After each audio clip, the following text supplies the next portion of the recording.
He said, hey, look. He said, hey, look. He said, hey, hey, hey, hey.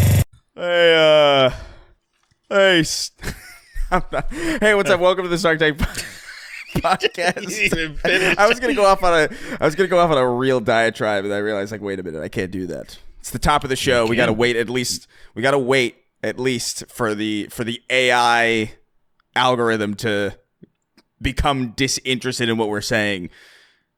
That way, we can go hard in the paint, deeper into the video. I think that's like a real thing, right? I don't know. It is a real thing, but it doesn't matter for it. It's just nothing matters. The algorithm is so against us right now. It is. Oh yeah, there's hilarious. We have no algorithmic support whatsoever, to the point where it's like I am consistently astonished that we're successful at this at all, because the algorithm really does not. If the algorithm was a person, it would have put a hit out on us, I think, by now. Like there's a deep disdain.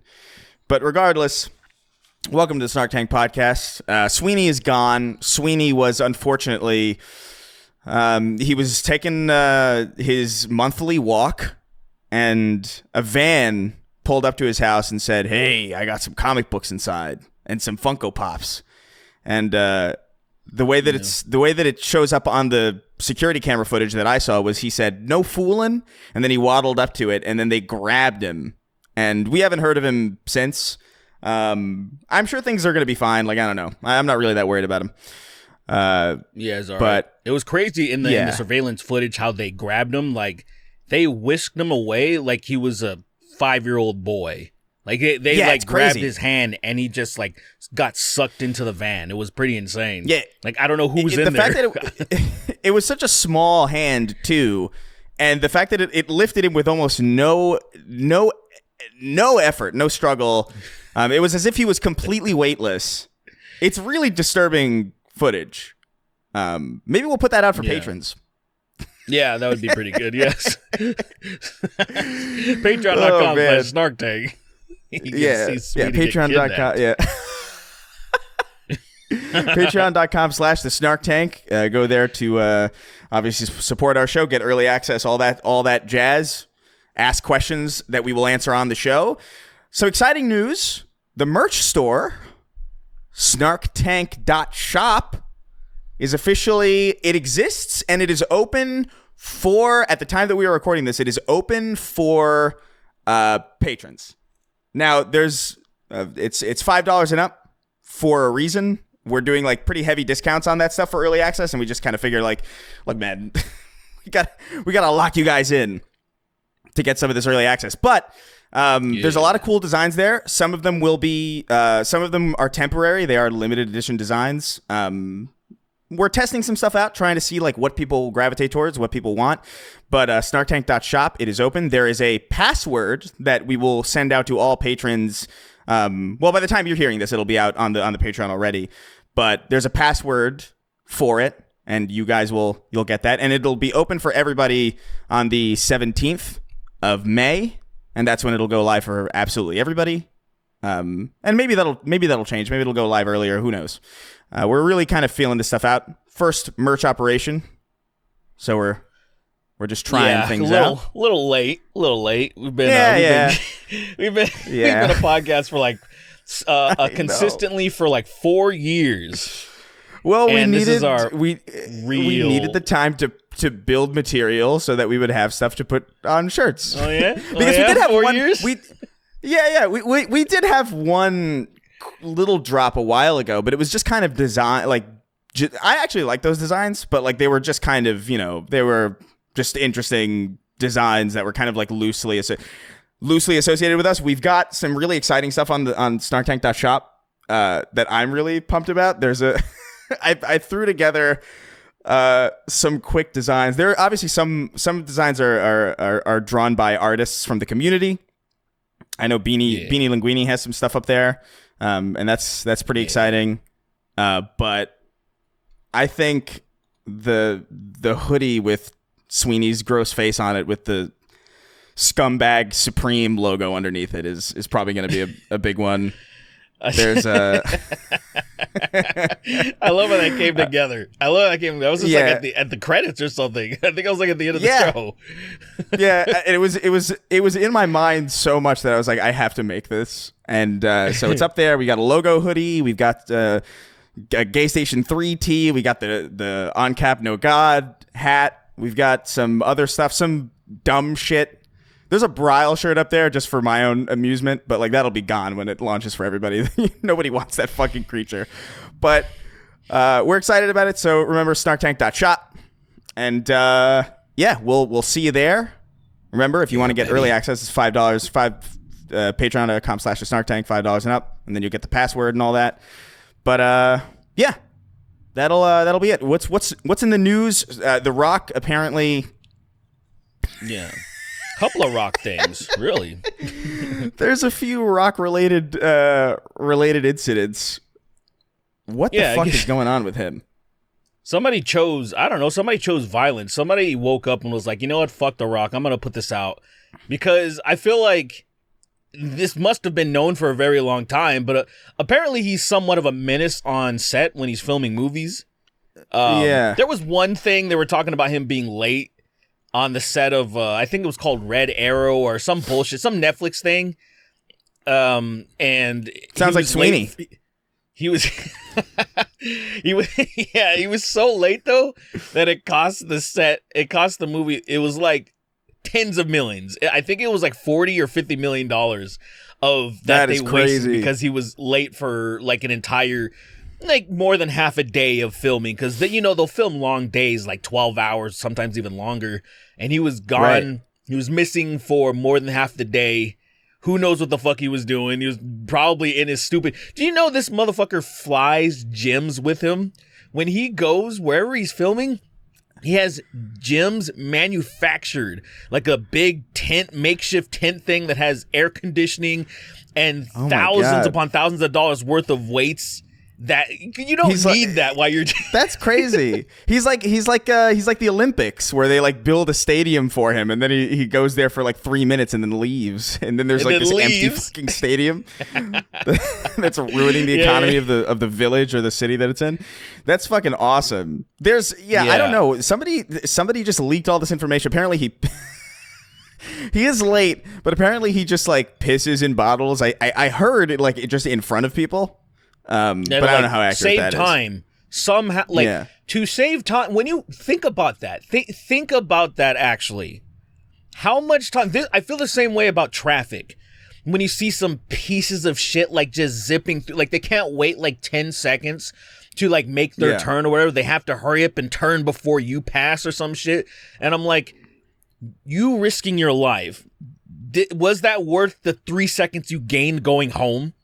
Like, and in the same fucking way, the fucking Rock, the Rock pissing in a bottle, what does that truly accomplish? I think he just really wants to just show people his penis and then just pissing him. Like, what does that really accomplish? Him not stepping away for fucking a few minutes to the bathroom, go piss. Yeah, I think he, I don't know. Sense. Maybe he's, the idea, I don't know. Have I ever I must have pissed in a bottle at least once, but like this is not like that's not like a common occurrence, if anything. I think I did it once on the trip when I was driving, when me and Jalen were driving to LA from New York, and there was just nowhere. There's just nowhere. I think it was like a traffic jam. It's like, listen, this needs to stop. But the idea that he makes like a habit of this and that people have like watched him do it is crazy. That's so insane. It doesn't. I was just trying to think of like, okay, why gamers do it, right? Gamers do it usually because they're in these long ass sessions or whatever, and they're lazy fucks. Obviously, it's all laziness. That's crazy too. But that's crazy too. It's definitely crazy, but at least I understand I'm not condoning it. I'm just saying I understand a purpose. Where, like, say, usually those motherfuckers in a long session of, like, fucking StarCraft, or whatever it is, and they're like, I can't leave or I'm gonna die, and so they piss in a bottle. When you're on a movie that can cut at any moment, cut, like, take 5, And like it doesn't make any sense. I don't get that. It doesn't make any sense, especially because he's late to all this shit. So if he's like always late, but he's like pissing, like you're not offsetting the time that you like. Oh, you're 5 hours late. You're 5 hours late to a shoot. So like, let me just piss in a bottle. It's like no, just at the very least, like take the 3 minutes to go piss, and not do it in front of like 7 interns in a tent. You know what? Like it's so crazy. You know what I also love about that? So clearly, since he's pissing in a bottle, he's not shaking well. He's not like, you got to really give your dick a few good shakes. You got to like, if you don't want to get like a bunch of drip all over yourself or all over your fucking boxers or whatever, you got to wring it out. You got to give it a good tug. Yeah, you got to really get it out there. And he's pissing in a bottle. There's just piss dripping on his dick, and he puts it right back into his costume, whatever he's wearing. And now he ruined his costume, and then he needs to change anyway. He's probably like, Rock, you got a little bit of pee-pee drip. And he's like, oh, sorry about that. And then he just gets naked in front of everyone. He changes in front of everyone. He doesn't even go back to wardrobe. He's like, bring wardrobe here. There's no time. There's no time. Yeah. And he's still pissing as he's changing. Do you think he like mashes it in the hole of the bottle? Do you think he like? Yeah, he doesn't. He's fucking. Dude. Some people surprise me with their just how stupid they are. When like, I don't understand how you piss in like a regular soda bottle has like a small hole, or like a water bottle or anything. Intensely small, yeah. Like a Poland really Spring small. water bottle. It's ridiculous. And motherfuckers are like, I don't understand how you piss in that thing. I'm like, wait, are you trying to shove your penis in the hole and not just put your head up to it? You put the tip of your head up to it, so then you just piss in the thing. And when people are talking about like it being too small, I'm like, what are you doing? Are you trying to shove your dick in the hole? I don't get it. Like people are like, wait, but then I might spill. I guess that's their logic of like they got to get their penis into it. Because I've heard that a few times of people saying it was too small, and I'm like, you're not mashing it in there, your dude. Your piss stream is so wide, like a fire hose, and they just can't. I don't understand. That logic of thinking completely escapes me. Oh man, I want to be on. I want to be on the set with The Rock. I gotta see what that's like. I gotta experience. I want to be a background actor and just see how he operates. I wonder if he's one of the people that you can't look him in the eye, because I always thought that was fake. But I've heard enough stories.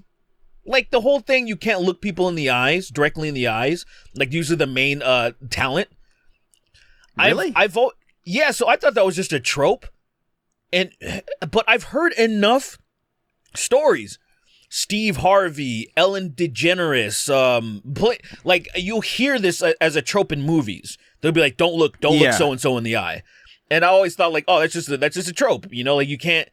But apparently there's been enough people like assistants, extras, people that have done multiple things, PAs that are like, you can't, if you're lesser than, you can't directly address them. You can't stare at them. And I'm like, what do you mean? How does that even work? Yeah. Apparently somebody got fired.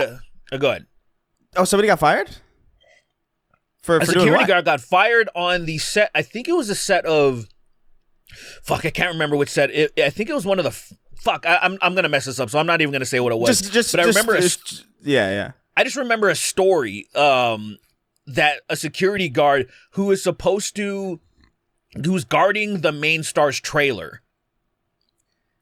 The star was coming back to the trailer, and the security guard just said hi, because it's weird to not look at somebody while they're passing by. It's just like, unless you're going somewhere, you're not really staring at people, but you're standing there and someone's coming in your direction, you look at them. And so he did that. Go ahead. Apparently that's a very American thing. Did you know that? I didn't know that. That was like an American thing to like when it's an easy sign, like it's an easy tell when Americans are in other countries, because like when they walk past people on the street, they give them like a nod. like a nod of just like acknowledgement, and it's like, don't do that. Nobody else does that, which is, I thought was so strange. I don't see anything wrong with that. Because it's literally just a second of. It's usually literally just a hey, and then I'm never gonna see this person again, probably, or like I don't have a problem with that. It's if some motherfucker tries to actually put a sentence out, then that's when I usually get annoyed. Like if they actually say something like "How you doing?" or something, and I'm like, I wasn't expecting that, and I'll usually say something stupid, or I'll say the exact same thing because I'm just caught off guard. Like, how you doing? I'm like, how you doing? And I'm just like, oh fuck, I just asked another question. This question, just like nigga, don't say anything. Just it'll be like, how you doing? And I'll be like, it's like, how you doing? And then I'll be like, you too. And I'm like, fuck. You fucking ruined it. Now I want to kill myself. I've definitely done that to like Postmates people, or like when I get like some food order, it's like, all right, enjoy, and I'm like, you too, and I'm like, fuck, you too, and like, fuck. That's why I'm like, it's your responsibility to not trap me like that. Say something different. I agree. Yeah. It's don't say that to me. I'm not thinking about this interaction. This is a necessity to get to where I need to get, which is like in possession of my food. But yeah, like I don't know. Like I think that must be like a real thing. Like where people's like, oh yeah, you can't look at talent. At the very least, it's a trope for a reason. You know what I mean? Because it exists on some level. I don't know how intense it is. I don't know. Like I'm sure. I doubt that was the case on like the fucking Pop-Tart movie that Jerry Seinfeld did. Like I don't think that was a very serious environment at all. But I would wager that like if you're doing like a Marvel movie or something, it's like don't look at Chris Pratt. It's distracting. Chris Pratt. Dude, that'd be crazy. Did you see that thing about how he tore down like a historic landmark? He did that? he did that. So he and his wife apparently look. I could be spreading lies right now, but like whatever. Like I saw this on TikTok. Whatever. I'm gonna spread it. If it's misinformation, let me know. I can't be fucked. But I'm pretty sure there was a story about like him and his wife buying like this old mansion, and it was apparently like a very historic. It was like something about it was like very historically significant. Like it was the first example of like modern architecture of like modern luxury architecture in like the 50s or something. And they tore it down to build their own mansion. And like the community's like pissed about it because like that was like a relic. It was like the only standing relic of like that time, and they just tore it the fuck down. But that sounds right. That sounds right, totally believable. That totally sounds like some rich fuck that just doesn't give a shit about history. And from the little bit that I know about Chris Pratt, extremely religious weirdo. He's in one of those sects of what's it called Hillsong? I think it was Hillsong Church or Hillcrest. I think it's Hillsong. That's crazy. Hillsong, that sounds like a cult. It is. It 100% is. There's this church that started in Australia called, I'm pretty sure it's called Hillsong. I'm not even looking it up. I'm too lazy, but I'm pretty sure it's Hillsong. And Hillsong was, of course, a cult church, and they obviously molested their members because of course. And then, so there was an offshoot. God. That started in America. I can't remember what it's called, but Chris Pratt's a part of it. At least he was at the time I was looking this up. Justin Bieber, a bunch of celebrities. It was like all the celebrities were joining this cult fucking offshoot of that church, of the founder who molested one of or straight up raped one of the members. I think he went to prison for it. And then, like, the fucking son took over and just kind of swept it under the rug because, they're all scumbags. And so, it's pretty cool. It's pretty cool to... I don't really know how you get into cults nowadays. I've been thinking about that. I've been thinking about, like... Yeah. It doesn't really make sense to me. I was thinking about maybe trying to start one, but I wouldn't even know where to go about it. But you know what's weird about that, though? I feel like at the same time, I know what you're saying, where it's like, where do you even go to get into a cult? But at the same time, there's part of me that also feels like it's probably very, very easy to start one. Yeah, it is. You know? It's like paradoxical. You and I have enough influence over the internet to start a cult, even if like some people thought it was a joke at first. Say, for example, right now with the gay parody shit that I've been leaning into more, I could be like, oh, I'm gonna start a fucking gay parody organization. I could, just say it's something, and then it just gets more serious and more serious over time. Like me and my friend, we talked about making the first church of Batman and making a Bat Bible and all this stuff, and then we were talking about like if we did this, people will literally join. And then we can have them drink poison Kool-Aid at the end. Like it's a thing that you can actually do, and it's fucking stupid. I think between between you and I, and maybe even Sweetie, I think we could get at least 10 people. You know what I mean? At least 10. I'm saying like 10 like devout like I'm talking about 10 like devout like really like yes, do our bidding. This is my entire this is my entire life, and that's really kind of all you need, really. You know what I mean? Like, if you get, like, 10 people of, like, even remotely slightly wealthy like, let's say you'd be like, all right, this costs, like, we're going to need donations for our church, and we need, like, 500 from each of you every single month. Even if you have 10 people doing that, that's pretty good. That's not bad money, It really does not take a lot or it doesn't take a lot to get a lot. I guess is what I'm saying. It doesn't, man. And I guess I understand. Obviously, it made sense back in the day. Cults made sense how it would happen. You had a lack of information. There's nothing. You didn't have access to anything. So you just had to trust what people were telling you. Some charismatic fuck comes along and says they have all the answers. And you're like, you know what? I trust this person. Now, it's like, with this thing, I feel like it's so easy to just not. I don't understand people have theorized, and I want to get your take on it. People have theorized that humans were engineered, right? Like, say some gay aliens came along at some point and like fucked with some monkeys or some apes or whatever, and engineered us to be brilliant but also retarded, like super subservient and like a complete oxymoron, like a thing that should not exist, to where we can build these amazing fucking skyscrapers and do all this crazy stuff with like architecture, quantum computing and all this stuff. But then at the same time be like, that fucking cult seems pretty cool. Or like, this orange fucking douchebag, this guy's gonna save us. Like this is you get to an offset where you're like, how is this possible? Yeah, because like the most retarded ant is still not that far off from the most intelligent one you'd imagine. You know what I mean? Yes. Like it's probably like maybe the divide between the two is so slim as to mean nothing at all. Like you would really not be able to be like, oh, that ant is so much smarter than that other one. It's like, what is it really doing to demonstrate that? But with a person, it's like noticeable, where it's like, and even like within the same person, because they'll be like, oh, we talked about it before on the show, where it's like, oh, like Isaac Newton's like this brilliant, like, invented calculus or whatever. And then like, he's like gargling mercury before he goes to sleep because he thinks he's going to become gold or something. Like it's fucking insane. But like, yeah, I don't know. I've talked about like my thought of like how there's like a limited, almost like cloud storage of human intelligence, and the more people there are, like the less bandwidth it has. But yeah, I don't know, man. It's all fucking crazy.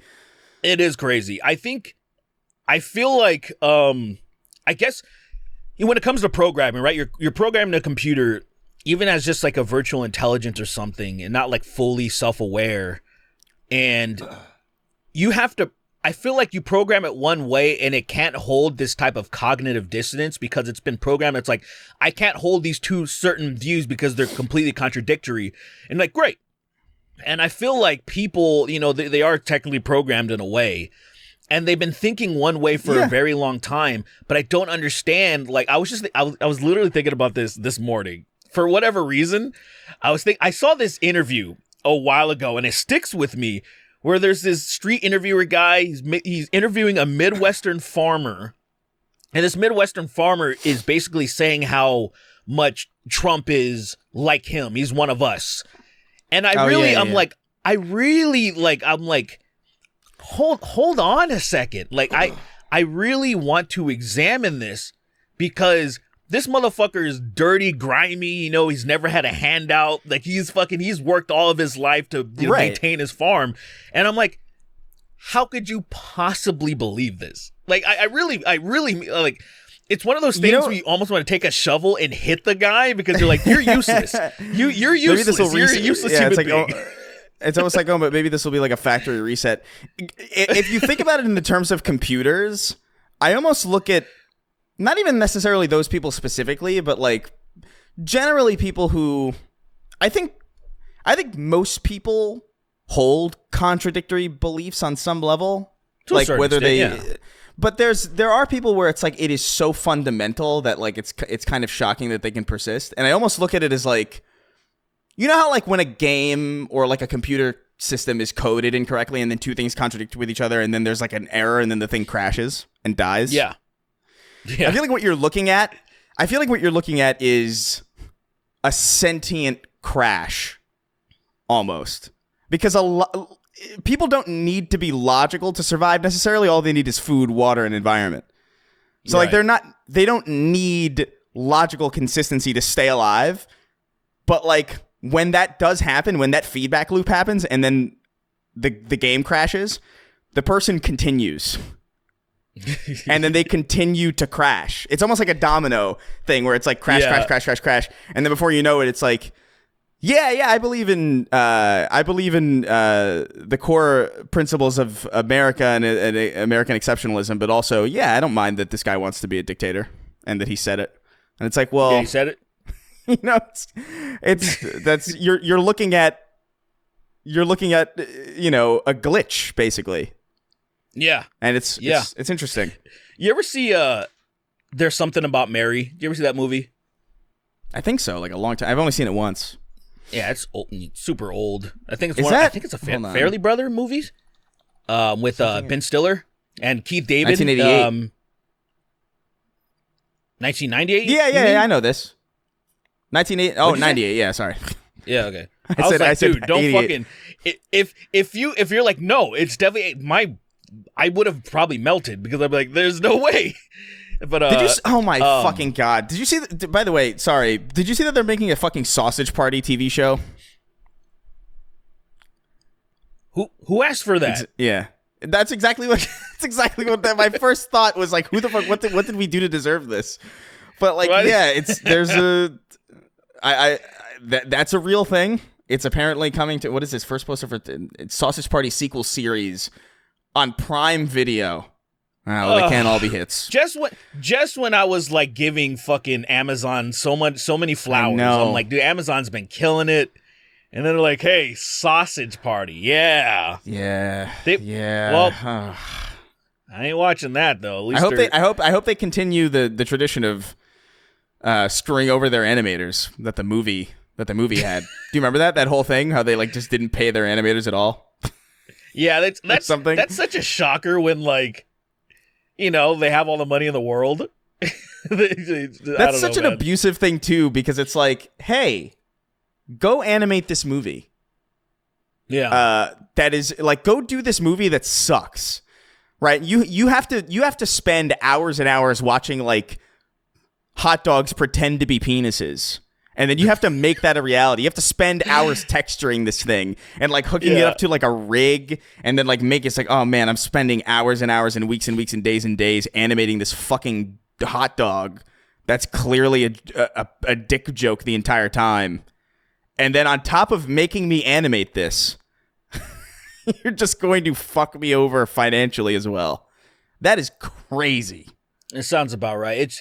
It's so disgusting because like these studios, the producers that are funding everything, blah blah blah, they have so much fucking money. Like they can shell out the money easily. They just choose not to because they're absolute fucking dirtbags. And you know, I actually just watched something. This popped up on my screen because there's drama with this one YouTuber. I didn't know what the fuck it was about. I just wanted to know what it was about. There's this guy that I like. This guy, his name's Rich from Review Tech USA. I don't have a problem with him. Oh yeah.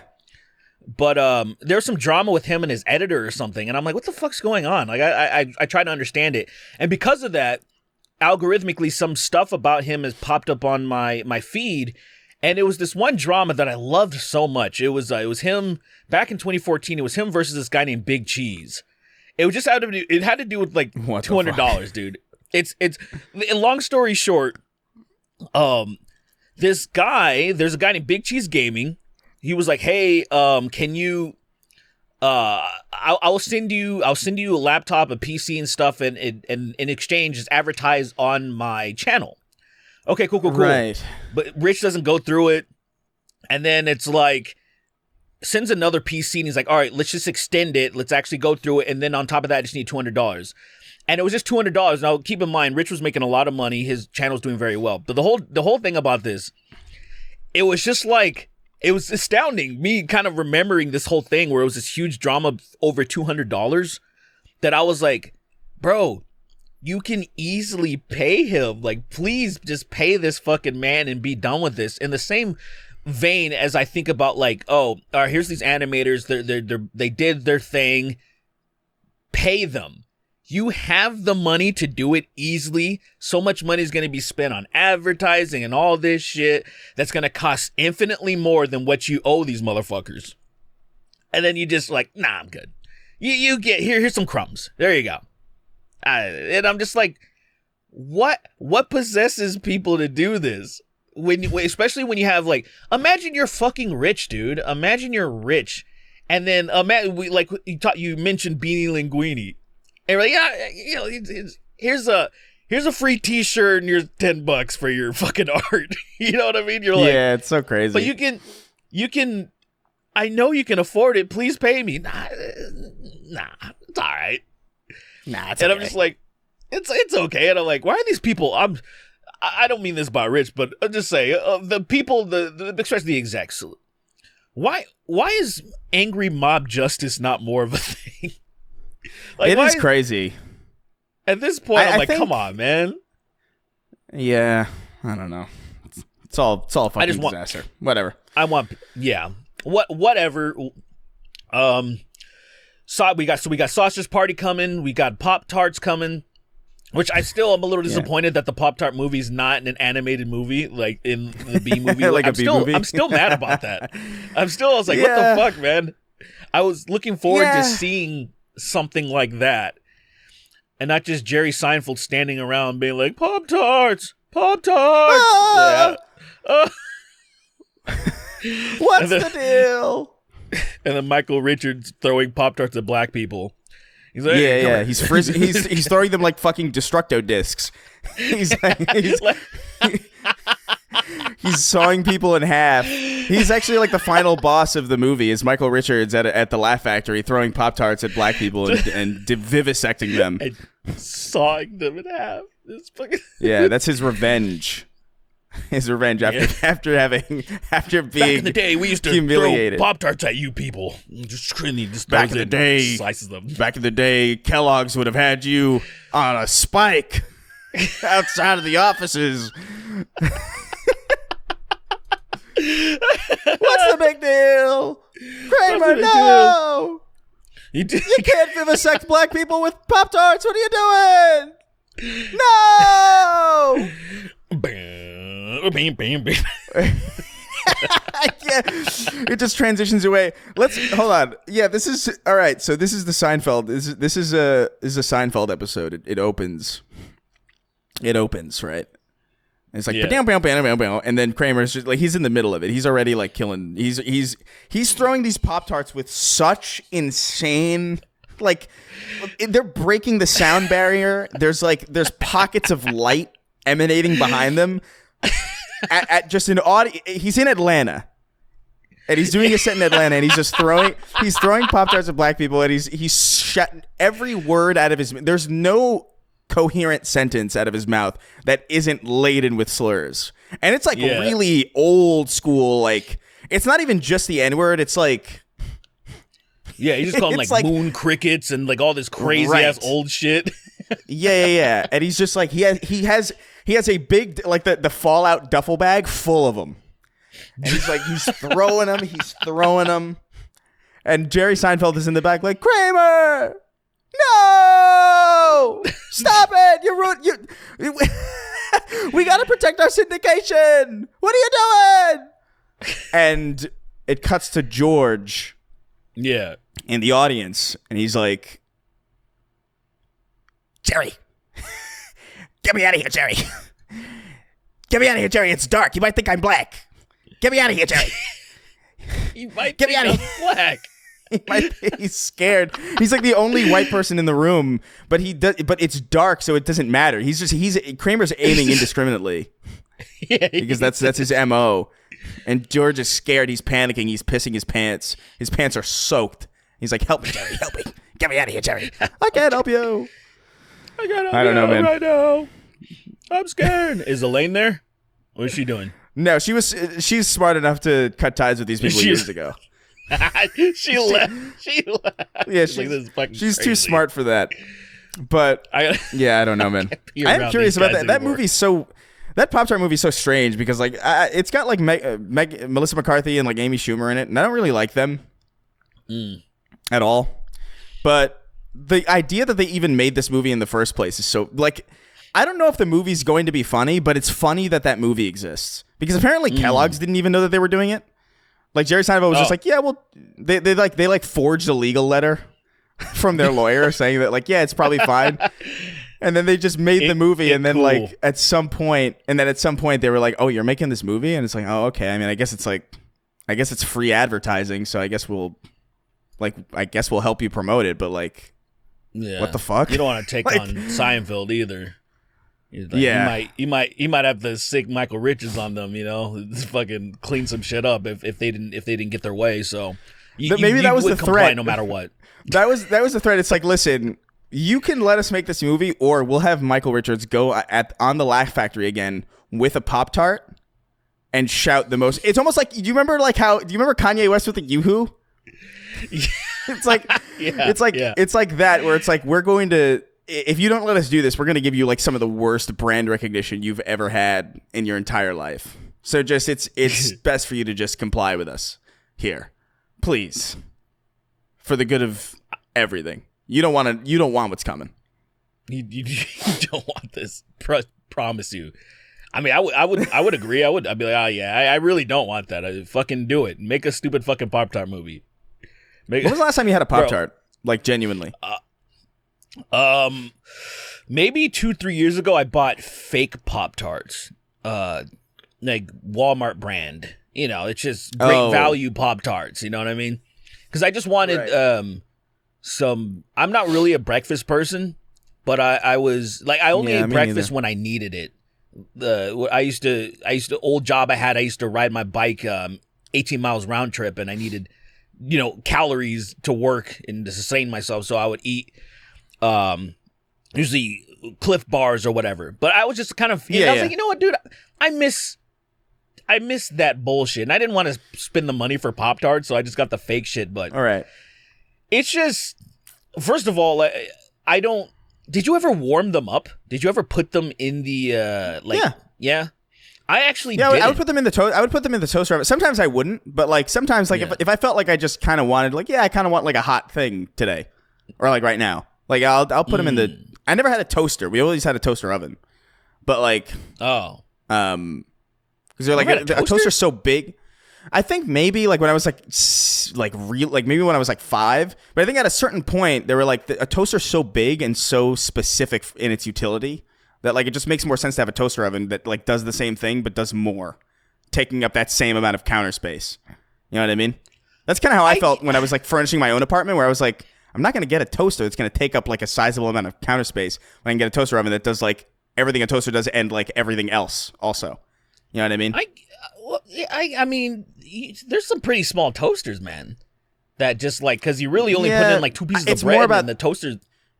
But I get it. It does the same. It's more utility. about it does the same. It's more about the outlet space, because there's only like a limited amount of. Because I'm not going to pull the stove out. You know what I mean? Fair. So there's only like one. I have one outlet in my kitchen, or like two, I guess specifically. But two, but like one little section. I know what you mean. Right. So it's like I'm not gonna waste one of these on a waste it with the toaster. I mean, you can't just unplug it. I guess I could, But that's the thing. It's like I have a limited, like I'm already doing that as it is because I have the toaster oven and then I have my coffee maker.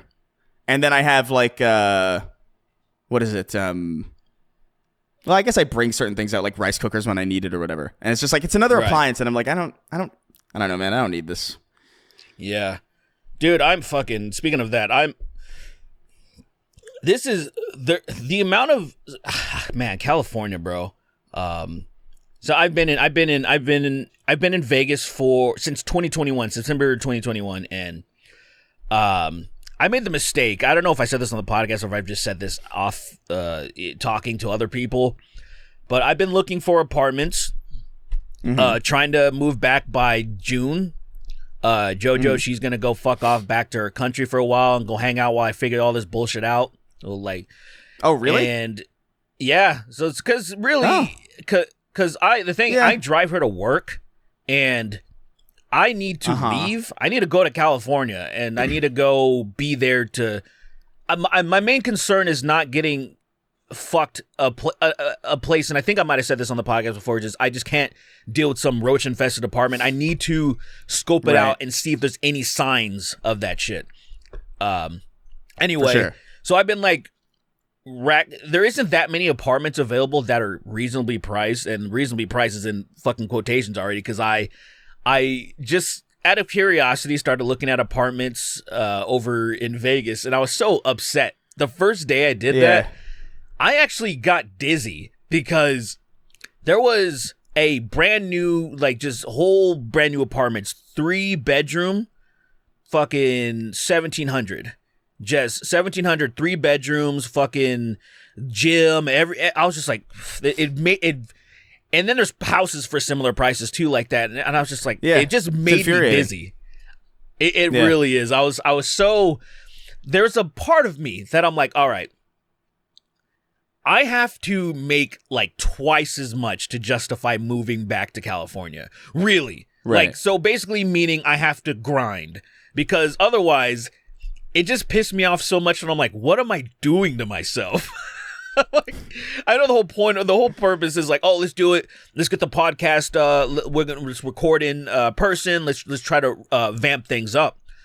But I'm also like, all right, I'm for there. You can barely like for 1,700. There's ridiculous. A couple of 1-bedroom apartments, but it's mostly. That's studio numbers. That studio apartment, no bedroom. Numbers. And I'm just like, that. It's crazy. Just, God. It makes no goddamn sense. It's so crazy. Like the good thing about, because of like where what our job is, we can write off a lot of that rent, thankfully. Right. But like, it's still, you still have to pay it, It's like, it's truly, I'm really astounded that things have not collapsed. Because they keep building new apartment buildings, right? But they're all like luxury apartment buildings, but they're not also. You know what I mean? Like they say they're luxury apartments, but they're really just like what you would expect at a standard building. Like the luxury apartments that exist that are being built up right now are really the same, like ostensibly no different than the apartment that my parents had growing up. And that was not a luxury apartment. It's just like they market it as luxury because it's like, ooh, there's a lobby. Or like, oh, there's like air conditioning, and it's like, this is not luxury. Like, what do you think? What do you think luxury is? That is so crazy. Yeah. That's fucking bullshit, man. Who the fuck is left to buy these apartments?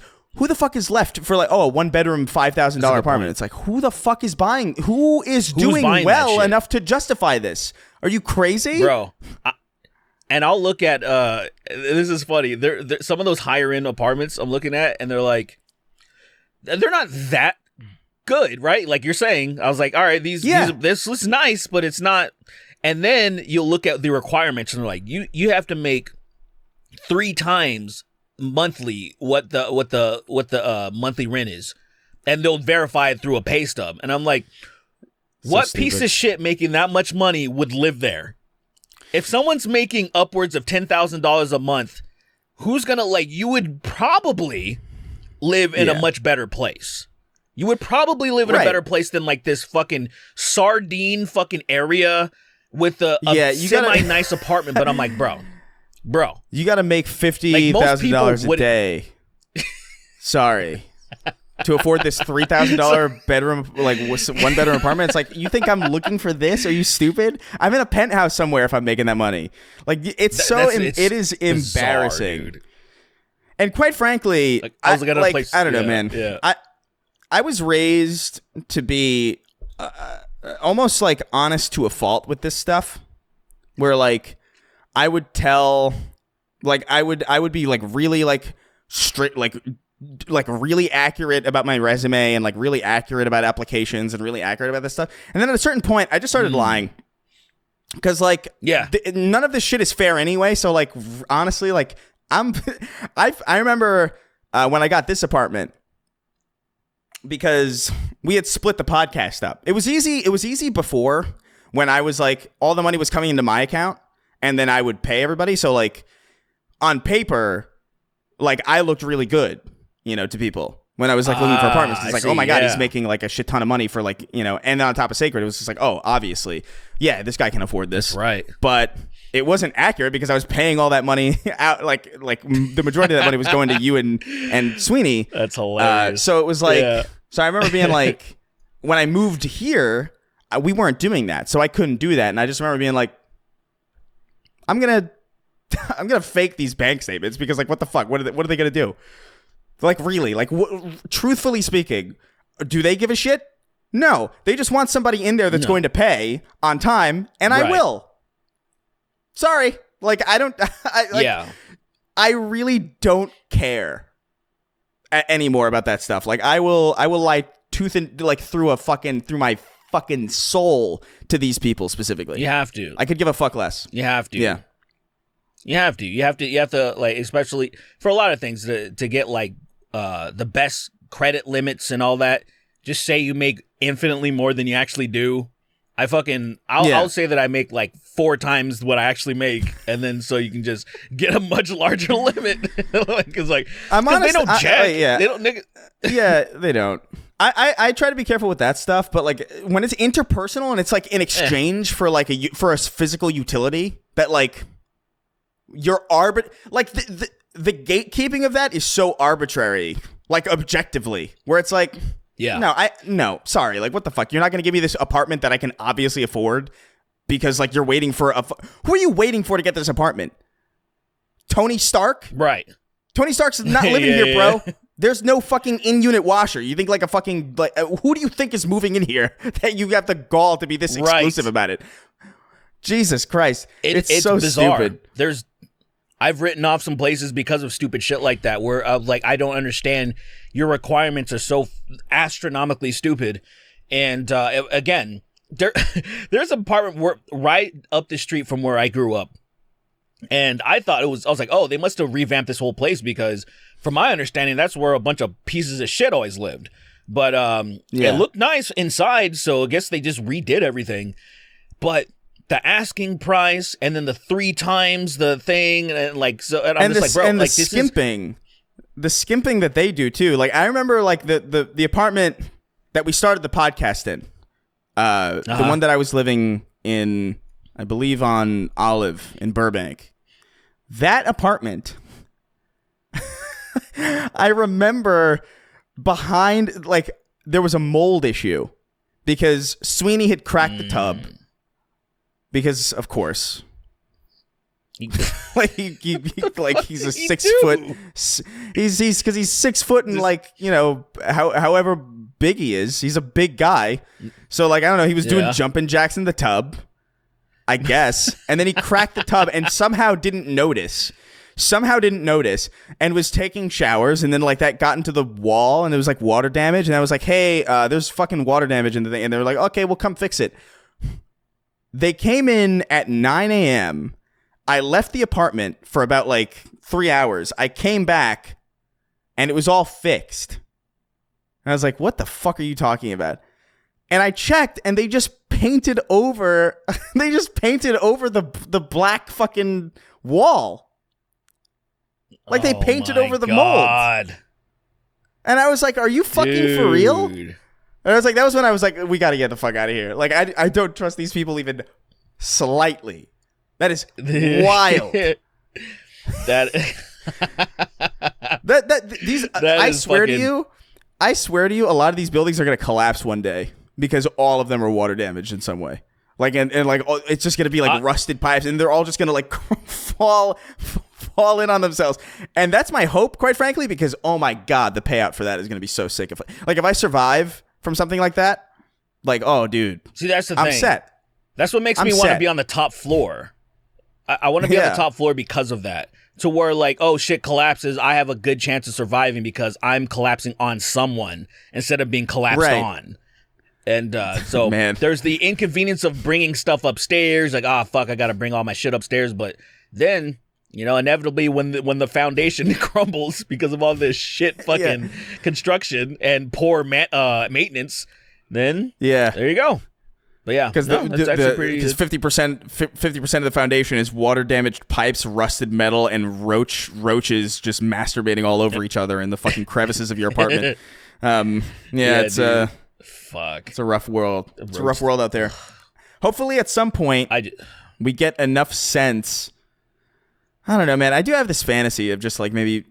I hope that I live to see at some point people just finally have enough. But, like, I don't know if that's ever really going... I don't know. If it's not already there, like, I struggle to imagine, like, what could possibly be the thing that tips people over. Because I really don't understand what more they could do to you. I don't know how much more basic necessities they could gatekeep you out of before you get furious enough to, like, do something crazy. I don't know. Right. It's wild. You've heard of the boiling frog theory. I feel like the frog has been thoroughly fucking cooked, man. I think they've already done everything. It's so like I was just talking to JoJo about this the other day, saying, "Hey, all of those gun-loving Second Amendment people, for example, that talk about having these guns to do something about the tyrannical government, blah blah blah blah blah blah." And every day in the fucking media, they're hearing that the government are tyrants and they're doing all this horrible shit and blah, blah, blah. And I'm like, well, that was the storming the Capitol thing. I just remember being like, wow, this is like the worst reason for that. Like, this is something that probably should be happening, but what a terrible reason for it. And then like for the complete. Like it's just such a wild, and then even though they were pushed to that brink to do that in the first place, it didn't matter anyway. They got to the Capitol, they stormed it, and then they were like, all right, let's take a selfie on that fucking Pelosi's desk, and it's like, really? Yeah, man. Only a handful of people there, the craziest ones took it seriously in a way that they brought weapons and they brought things that they thought this was like, oh, this is the real thing. This is the thing that we've all been talking about doing. And most of them were just a little bit angry and then trespassed in a way that I'm like, you guys, you're all talking here. And this is the thing. I was like, in a real, if the fucking National Guard came, it was those people versus the National Guard, they would surrender immediately. Immediately they would surrender. And that's why I'm just like, anything can be done. Anything can be done. We're thoroughly cooked. I think propaganda is too, I don't think propaganda should work nowadays, but it works extremely well. Anytime I'm reading the news, like the protests that are going on right now on the college campuses, if you look at, say, a lot of right-wing media, and left-wing for a lot of it, because a lot of them are kind of doing the same thing, they're saying these demonstrations are pro-Hamas. They're saying pro-Hamas. And I'm like, this somebody should be sued for this. This should be, you can't say that. You can't, these are clearly not pro-Hamas demonstrations. It's so fucking stupid to say, but they can get away with it. They just do. You know what's crazy too is that like we're entering this point in time where there's already the first logged crime of AI used to frame somebody for something. Like that's there's like an official like log like in like it's like okay this is the first, and like laws are starting to be passed because like I can't remember the finer details of this will be wrong, but like the general point of it is accurate and true. But like there was like some principal at like some school district somewhere who there was a recording going around of him saying like something about Jews or something about like black students not if more African students fail or like I don't know how much I can deal with these fucking people, and like this recording going around, and it was like spread from like an employee to like a student, and then from the student through the school, and then from the school to social media generally, and this dude just got like harassed endlessly, and it turns out it was all AI from like an employee that got fired. Like some guy just like made it in like a fucking AI studio, and then now they're drafting laws up for it. So like we're entering a really fucking crazy, a wild time. Yeah. That yes, we I don't are. know. It's crazy. Yes, we are. I don't know. It's gonna be weird. We're getting into the realities of the world, which is not fun. So let's move on to some of our questions from our patrons over at patreon.com/thesnarktank. Remember, $5 and up, and you can ask us a question, and more likely than not, we'll read it. Try to obviously keep it pithy, make it a good question. I do want to. So there's this one thing here where, wait, what is this? What the fuck is? Okay, Mr. Hot Salsa wrote. He says, question: what Dragon Ball ability would you like to obtain? For me, it's instant transmission. That is the obvious answer. But yeah, I would go for solar flare. I like the idea that at any moment in time I could blind someone with just my forehead. Yeah, just the idea of just like, because I think you could get away with pretty much anything if you had solar flare. Instant transmission too, but it's almost like so overpowered that it's the obvious answer. You know what I mean? And I don't want to be like obvious. Like, yeah, clearly instant transmission is like the best. Oh, I don't have to pay for travel. I never have to like spend time going anywhere. I could just be where I want to go. Obviously, that's the most useful one. But solar flare is pretty wild. That's not Imagine bad. being able to eclipse people. It's crazy. Just straight up blind them. Then they're probably worse than an actual flashbang. You'd probably really just they're forever disoriented and fucked. Oh yeah, if it's enough to disorient like Cell, I feel like it's probably worse than a flashbang by like orders of magnitude. Yeah, that's pretty good. I think I would like to do that fucking I don't know, that's probably too evil. Just that death ray that fucking Frieza has, where just usually pierces people's hearts and shit. Just like quick little point, and then it just pew. And but then I was like, do I really want to kill people? You ever seen a Live League video of that? That would be, it's just kind of chilling. I feel like it's I don't know. I guess if I want to keep it more silly, I've been thinking about the Spirit Bomb, because I think the Spirit Bomb could work in the way that if you're gathering the energy, especially if it's high noon and you're gathering the Spirit Bomb, people may not notice it. They may just think like, oh, sun's fucking out. It's a little bright. So they're not looking up. They're just there. And then you can just throw it when it's ready and catch people off guard, probably. I'd probably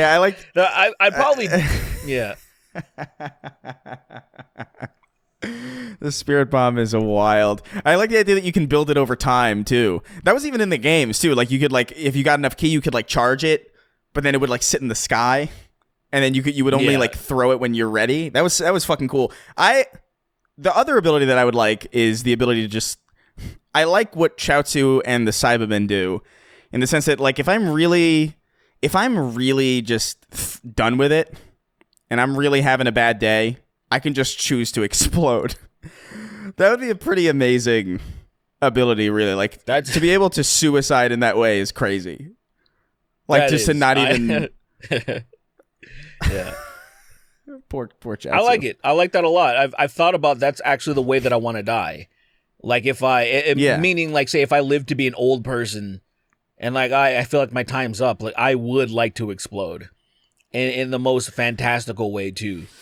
Like hopefully I'm in a position where I can give a speech somewhere.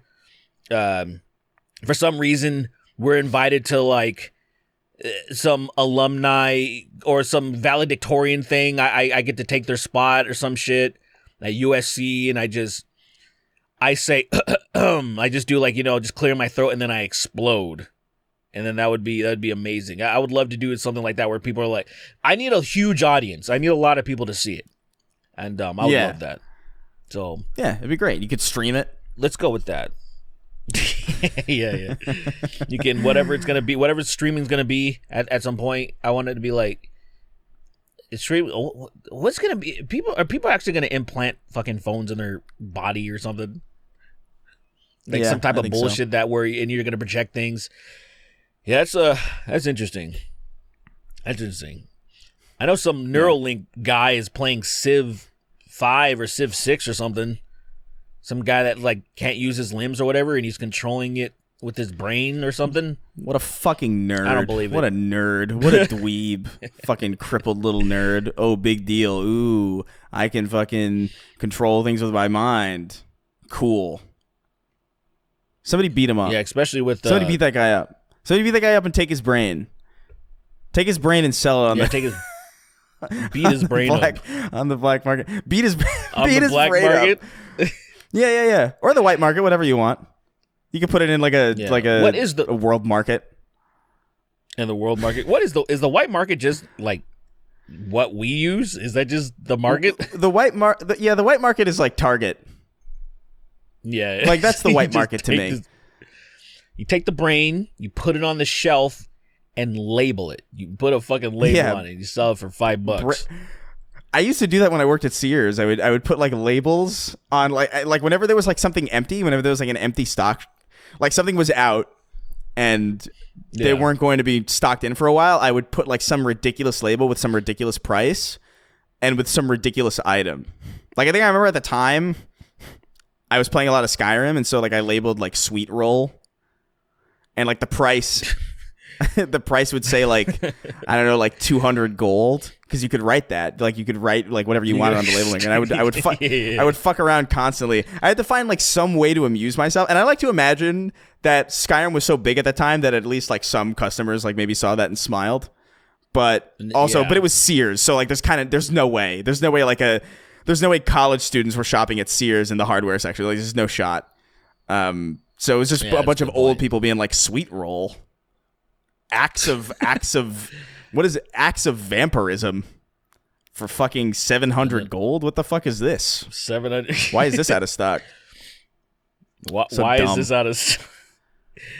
Stupid. Yeah, I don't know. But anyway. Yeah, I think I'd go with the solar flare. But the obvious answer is instant transmission. So Mr. Hot Salsa, you had the correct instinct. I would be a menace with that thing. You could not contain me. I would be a perfect person, because I would have all the money I want, because I would steal all the money. I would. Oh yeah. I can actually go to the gym easily, because I guess I would just have a gym in my house because I stole all the money. Really, that would solve everything. It would be perfect. Yeah, I'd have everything I want. I would just go in a bank and steal all the money. I wouldn't even do that. What I would do is I would teleport to every home in America and steal exactly $1. Enough that they would never notice. You know, it's like, oh, $1's missing. But there's like, how many people? Like 300 million people? And at least you have to figure at least like half of them have $1. So it's like $150 million. I mean, that's one way to do it. Something like that. You could just appear in people's houses, and unfortunately, you're probably going to instant transmit into like their daughter's bedroom, and then you're gonna, they're gonna think you're a pedophile and all that stuff. Well, that's why I wear a mask. That's why I wear a mask. I'm not there for any nefarious reasons. I'm not there for any nefarious reasons. I'm simply going to take $1. You're not even going to notice. You're not going to notice, and you'll notice me appearing in my scary getup. But I will quickly. I'll say, "Give me $1 and I'll leave." That's what I'll do. I'll dress up like a demon and I'll be like, "Give me $1 and I'll leave," and everyone will pay that money because I'm teleporting and there's no shot. Like, dude, if someone teleported into my apartment right now, like behind me right now, like dressed up like a demon and like clearly, obviously teleported, I could not deny that, and asked for $1, I think I might give it to him. If he's like, "Give me $1 and I'll leave," I'll be like, "Yeah, I think so. Okay, that's worth it." I don't. Sure, I have questions. Yeah, but you can't come back though. That's it. That's the one condition. Like, all right, yeah. sure, but you can't come back. Yeah, you can't come back, and also like I guess that would be the problem, is that you would run into people who are too intellectually curious. So you'd have somebody who's like, yeah, I'll give you the $1 if you can explain what is going on, and then you'd be like, nah, not worth it, not worth my time, not worth my time, and then teleport over to the next one. I think you should not be. Go ahead. Let's not explode this. Wait, you think you should not be what? What are you saying? No, I was just gonna say the demon thing. Maybe if you came in as like a mascot, I think you would be able to 100% clear that money from everybody, because like you just appear as Crash Bandicoot or something. You just look goofy as fuck. You just show up and you're like, hey. Can I get $1? And I think more people will be like, I don't know what's happening here, than being, frightened and shitting themselves. The idea of a guy, like, so am I taking the form of like a realistic interpretation of like what Crash Bandicoot would look like, or is it the mascot guy who's in like the commercials? The actual like in the big mascot suit? Guy in the commercials. Yeah, that's what I meant. Okay. I meant that, the guy. Yeah. And I'm doing my twirls, and I'm saying I'll leave if you give me $1. Doing it, he's fuck up their fucking living room real quick and then leave. Yeah, eat all their fruit, and then leave. Yeah. Are those peaches? Dort, or are they? They're Wumpa things? fruits. They're made up for the game. They're Wumpa fruits. But I think they're like a cross between an apple and a peach. I'm pretty sure it's like that's kind of the vibe that I always got from them, which in theory sounds kind of gross, but whatever. Dort Snort wrote in. He says, and by the way, Dort Snort and Gay wrote in with the exact same question. I don't know if you're the same person paying for two accounts. That would be really confusing, or if the second guy is intentionally trying to troll you in the sense that like he hopes that we read your question under his submission. Like, I don't know exactly what's going on, but I'll read them anyway, so both of you get your question answered. This is two birds with one stone, I guess. Dort Snort wrote in with Gay's copy. What's up, brothers and Chris, I guess. White devil. How do you feel about the state of media criticism, especially in the realm of gaming? Some of my favorite games have been killed due to the internet dogpile, yet complain that nothing is innovative. Cursed Clash. I don't know what Cursed Clash means. But media, I don't know, man. The Twitter's fucked, first of all. Like, there's no meaningful discourse happening on Twitter. I don't think there ever really was, to be fair. But, like, it's especially obvious now that, like, I don't know if you've kept up with this at all, but, like, the Stellar Blade. Did you see that there's, like, a petition about Stellar Blade?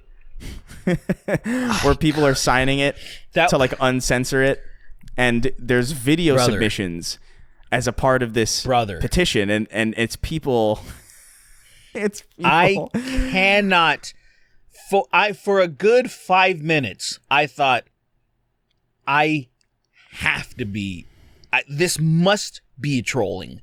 I know I saw a couple of actual troll videos, but the real ones, the greasy fucks, the ones that there's some dudes there that were so slow that I was like, I can't accept this as reality. Like, they're like, Bring back the Stellar Blade censorship wrong. I was like, dude, I can't. My brain was malfunctioning. Yeah. Like, come on. Did you see? How have we gotten like here? some of the video petitions or some of the video submissions on that petition site? Because apparently change.org lets you like sign with video. Yeah. I can't fucking believe this.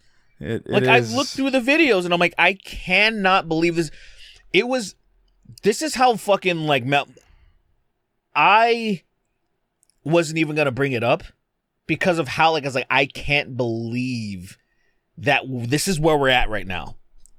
Like, what was it? This mainly the camel toe was one of the big ones. That was the big gripe that I saw. Like the Stellar Blade had like a suit, and then they removed a camel toe in one of the parts because there was multiple things. I saw the compilation of things that were censored. One of the things was a camel toe, right? And I'm like, Are you really... Like, this really does play into what this question says. Like, the media criticism is really this discourse to me. It's fucking... I can't believe it, dude. Like, do you remember Street Fighter V? They censored Rainbow Mika's ass because, like, she slaps it. She slaps her ass. And she does, I think, one of her ultra fucking super arts or whatever the fuck that's called. She slaps her ass.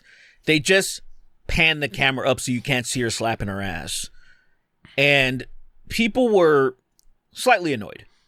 You know, even me, I was like, oh, it's stupid. I was like, it is dumb. She fucking has her ass out. Who gives, like, in PG wrestling, they have their asses out. Exactly. In PG WWE. Make no mistake.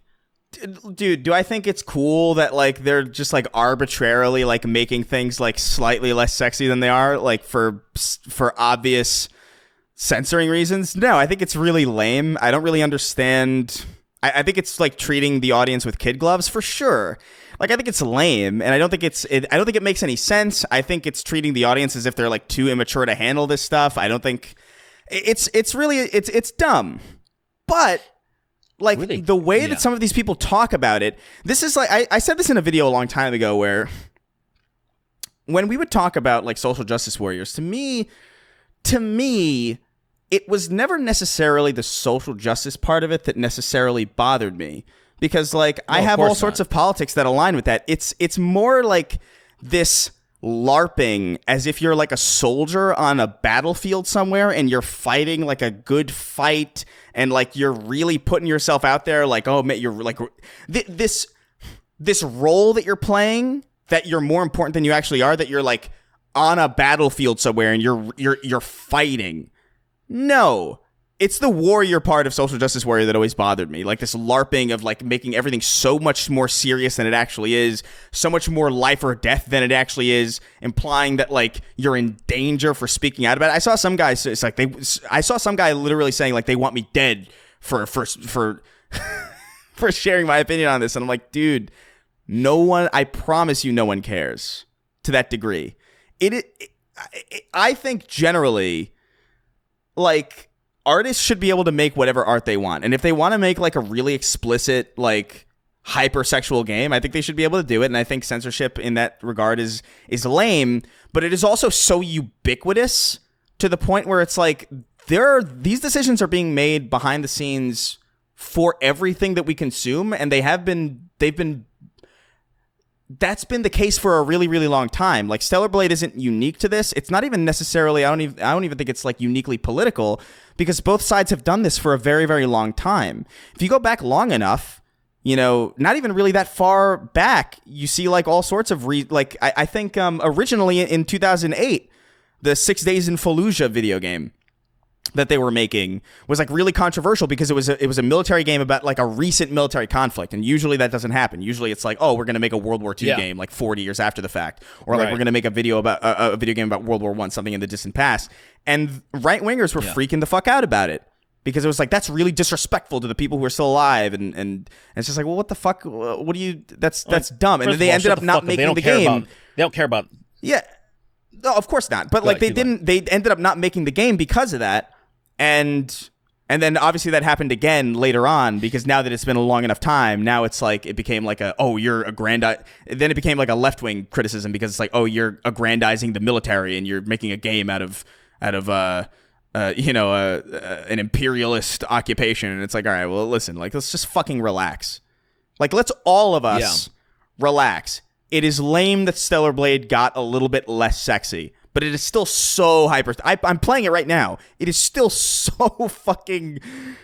It's extremely. It's extremely still. Like, there's a nude suit in that game that's like fucking you. Yeah. It is wild, like what you're saying. So I don't know. I don't know. I've talked at length. I like acknowledging just how. First of all, when you start off with the social justice thing, I think that's important to point out. I remember somebody pointed that out to me one time. way back in the day because I got lazy. Instead of saying social justice warrior, I said social justice, and somebody said, well, there's nothing wrong with that. And I'm like, yeah, no, you're right. I should be careful with my words because of people that will twist things. Because I'm like, obviously, social justice is fucking important, you know, like historical things and movements have happened through, but it's not. Yeah, the civil warrior aspect. The whole point. The civil rights movement is technically social justice. If you really get technical about it, so like it really is these people who like get on the internet, and it was even the same back then, where like it was like everybody's like sexist and racist, and they're like they're trying to fight. They're trying to fight against women in all, like people who were criticizing Anita Sarkeesian. You were labeled as like, you just hated women in the workplace, and it was just like, or you hated women or something. It's just like, well, fucking, let's relax. Let's have a real conversation about how lame this video critique series is, because it really has nothing to do with the fact that she's. I'm sure, like, and granted, it was all tainted because a lot of people were just in that for that reason. But there were pieces of shit, yeah, for sure. But like, I don't know, man. I think to get upset about this to the degree that you were getting upset about it, to the point where like you're making videos about how like you're fighting the good fight and you're like on the front lines and using this terminology where like you're LARPing as a tough person, and you're not. And it's okay that you're not. You don't have to pretend to be like you don't have to be like, oh, I need to be Marcus Aurelius in order for my opinion to have weight on anything. I have to be like a central figure in some kind of fight. And it's like, that's not what this is. And if you're fighting censorship, it goes way deeper than Stellar Blade, man. Like, there's like, or even just like the concept of like network notes, or just like, I talked about it on another episode where it's like Elaine on Seinfeld was a network note. Like, that's the whole reason she's on the show, is the network was like, you need a female character in this. And that was like a good thing for the show. Like, it's not necessarily that all of these are bad. I agree that it's dumb that it's happening to Stellar Blade, but it's like, yo, you can't possibly feel not that's cringe. The thing. These people have no consistency, and that's the biggest problem that I've had with, especially when there was the whole anti-SJW movement, when I realized pretty quickly, pretty much at the height of it, 2016 into 2017, I started to realize within the tail end of 2017, I was like, oh, I understand what's happening now. There's a lot of people that are here to grift, and they're here to be upset. And in the same way that, like, say, the difference between the SJWs, they weren't there to grift. They were there to complain about things that they thought was important to them. And then it was like, I disagree with you trying to censor this thing. And then in the same vein, like, you had a lot of those same people that are mad about Stellar Blade, for example, and mad at the censorship of Stellar Blade. They absolutely wanted Starfield to censor the pronoun thing. Like, it has nothing to do with censorship for me, with them. It has to do with, I want things my way. And that's how it's always, I started to realize that, a lot of these people aren't here to protect art. A lot of these people are here to complain about, I want things the way that they used to be. I want always this. I want you to not. And so, you're including things. You're adding inclusion in the game. This is bad. And I'm like, so now you want this censored? They made a conscious decision, this studio, to add this into the game, and you're fucking upset about it. And I'm like, fuck you. You want censorship. You've been exposed. And these people, you can only talk to them about this one-on-one. Collectively, they'll just be like, oh, no, you don't understand. Or they'll listen to one of their dumbass fucking, whatever YouTubers that are making all these videos crying about it, like that fucking fat idiot that was screaming about Starfield. Like that. Like, they'll listen to these people and think they're justified. And I'm like, no, you're asking for fucking censorship, asshole. So be consistent if you actually care about this shit. And so the Stellar Blade thing, it's not a big deal. It's like, we can all agree that it's stupid. Just like I was bringing up Rainbow Mika, for example. Rainbow Mika and the censorship was stupid, but it's not a big deal. It's just annoying. It's like, oh, that's dumb. And then you move on. What was more stupid was how fucking Street Fighter V launched. It was abysmal, right? Like, that was the actual problem. Yeah. But like, say, the censorship part of it was just fucking annoying. I just, and so like, people need to really, these people, you need to gauge your reactions appropriately. Like, you're not on a battlefield somewhere, you're not in danger, you're not like trudging through blood and bones in the trenches, like, and that's how they talk, like they're revolutionaries. And it's like, listen, you can raise concerns about this, and I even think that there's a way to talk about this in a way that's like completely reasonable, where it's like, this is really dumb that you're censoring this game that's already so sexual. Like, why even bother going through the effort to even why are you doing that? But it's all like this. It's ratcheted up to like 11.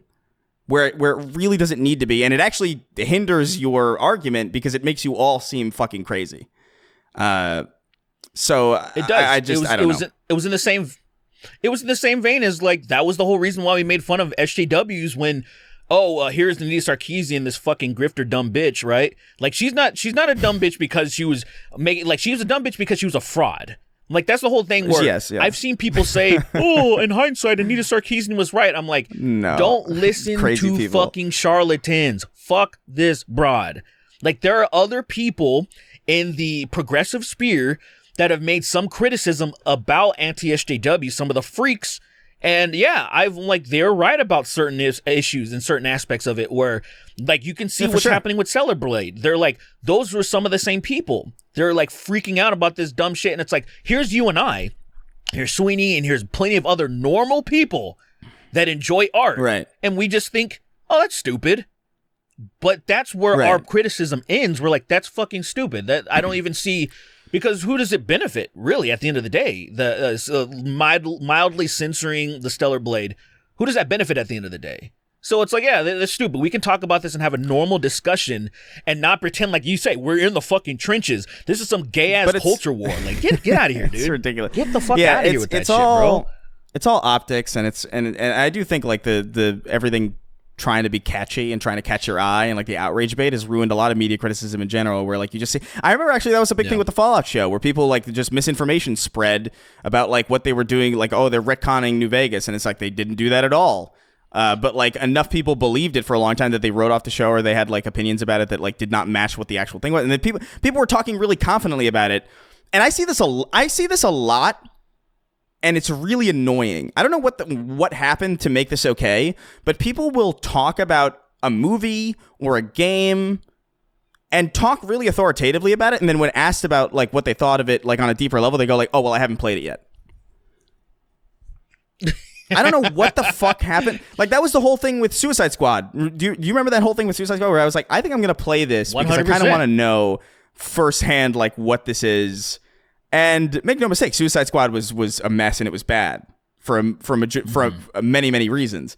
But like, and people were like actively like, they had a problem with me actually looking into it. Like it was viewed as like a negative thing for me to go in and actually research it on my own.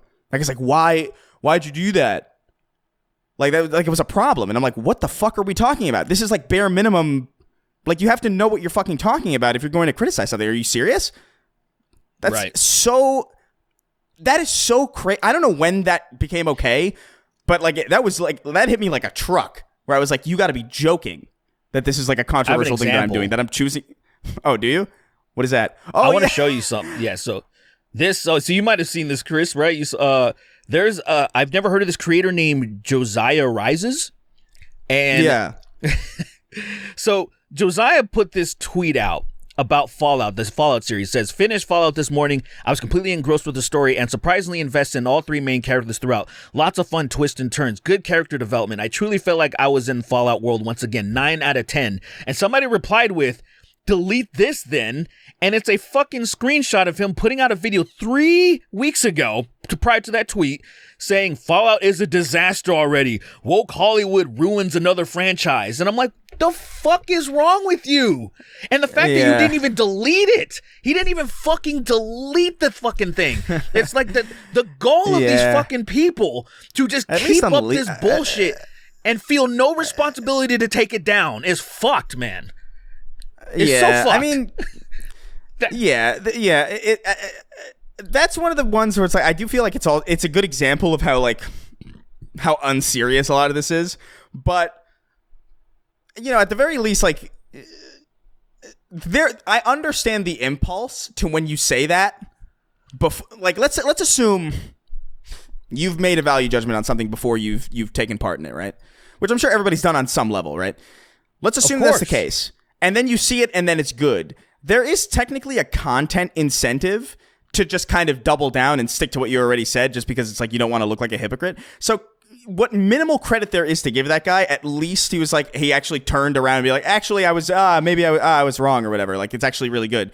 It is still crazy to me. He didn't say that. You then he didn't say that. Well, you're giving him manufactured credit, brother. Maybe if he actually did that, I would give him credit. I would give. See, the problem is he acted like that shit did not exist, because that's what they do with content all the fucking time. As soon as something's exposed that they're completely demonstrably wrong, they ignore whatever the fuck they said and jump on the new wave. And I'm like, no. Right. I'm not giving this guy an ounce of fucking credit, because he would say in that fucking response right there, damn, I was fucking wrong. This show was amazing. It's actually, all he would have to say is those words. Like, I was dead wrong about this shit. And I'd be like, all right, kudos, man. But also, yeah, delete your fucking video. But like, and there's people that do that. I have done that. I have made prejudgments, of course. I have also done it in the opposite way, where I thought something was going to be awesome and it turned out to be dog shit. You know what I mean? Like, it's right. And then you course. just say, hey, I was wrong. There is nothing wrong with being wrong. We're fucking humans. And these people won't do the most human basic fucking thing and just be like, oh yeah, I was wrong. Because for some reason, there's been a culture of like making fun of people for getting things wrong, when it's like, what are you talking about? You can't get things right all the time. It's impossible. Yeah, that is also, and to be fair, like, I think that is the fault of I don't like using these terminologies because I find it like so pointless. But I do think on some level that is a culture that has been fostered by, and I say this loosely, the left, the American like understanding of what that even means, which is like already kind of like fucking nebulous and dumb and vague. But like, yeah, the idea that like you cannot be forgiven for anything, or like you must, like,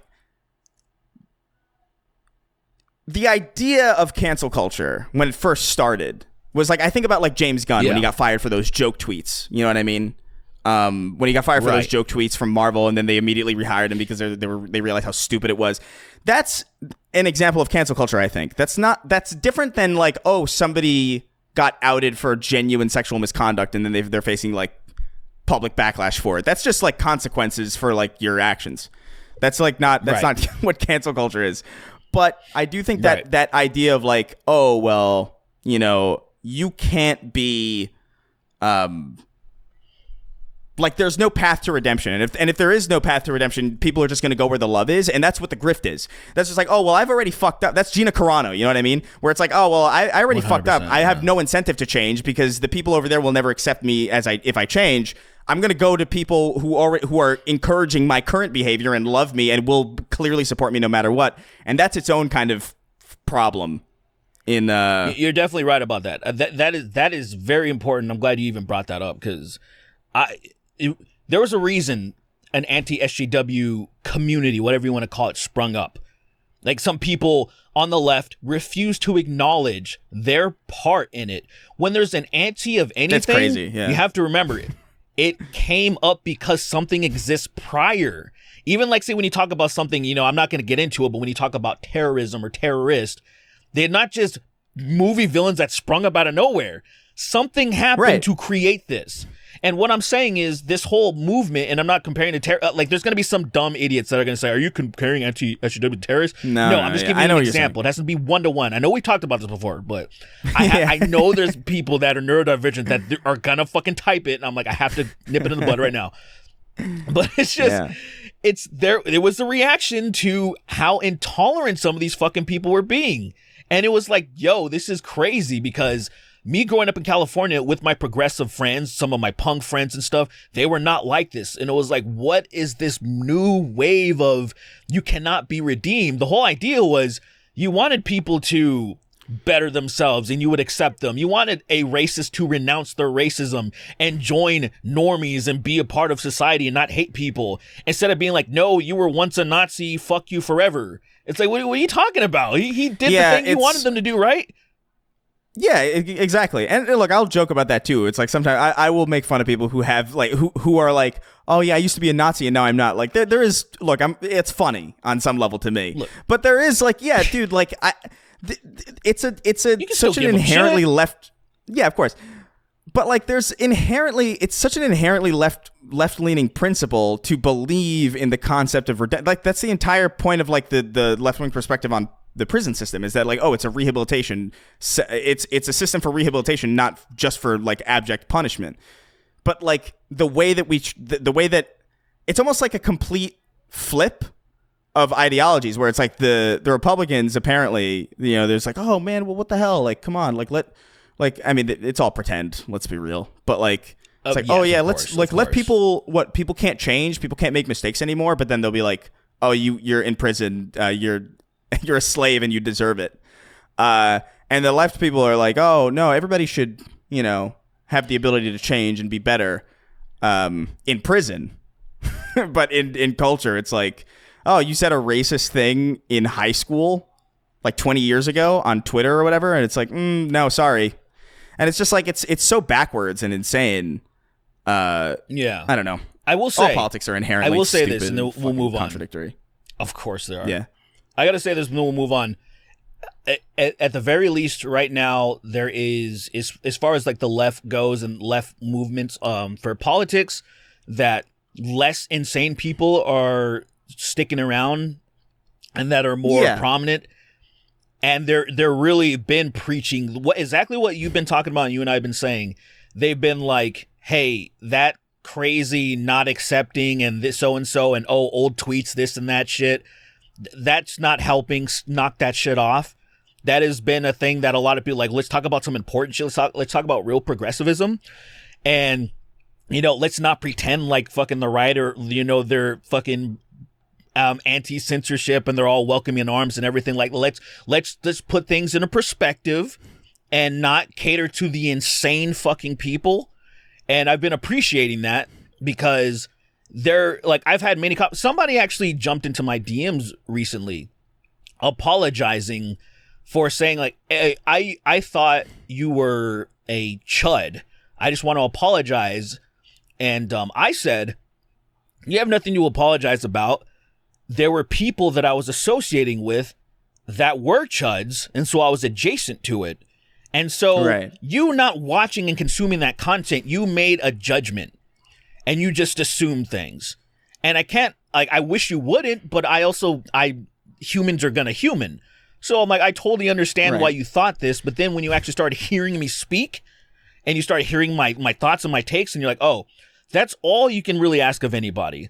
And I'm seeing more of that acceptance of and realizing that, oh, it wasn't just this binary shit. Like, you made fun of people like crazy progressives. That must mean you're conservative. People are kind of being a little bit more charitable and more understanding that it's more complex than just straight up hard left versus right.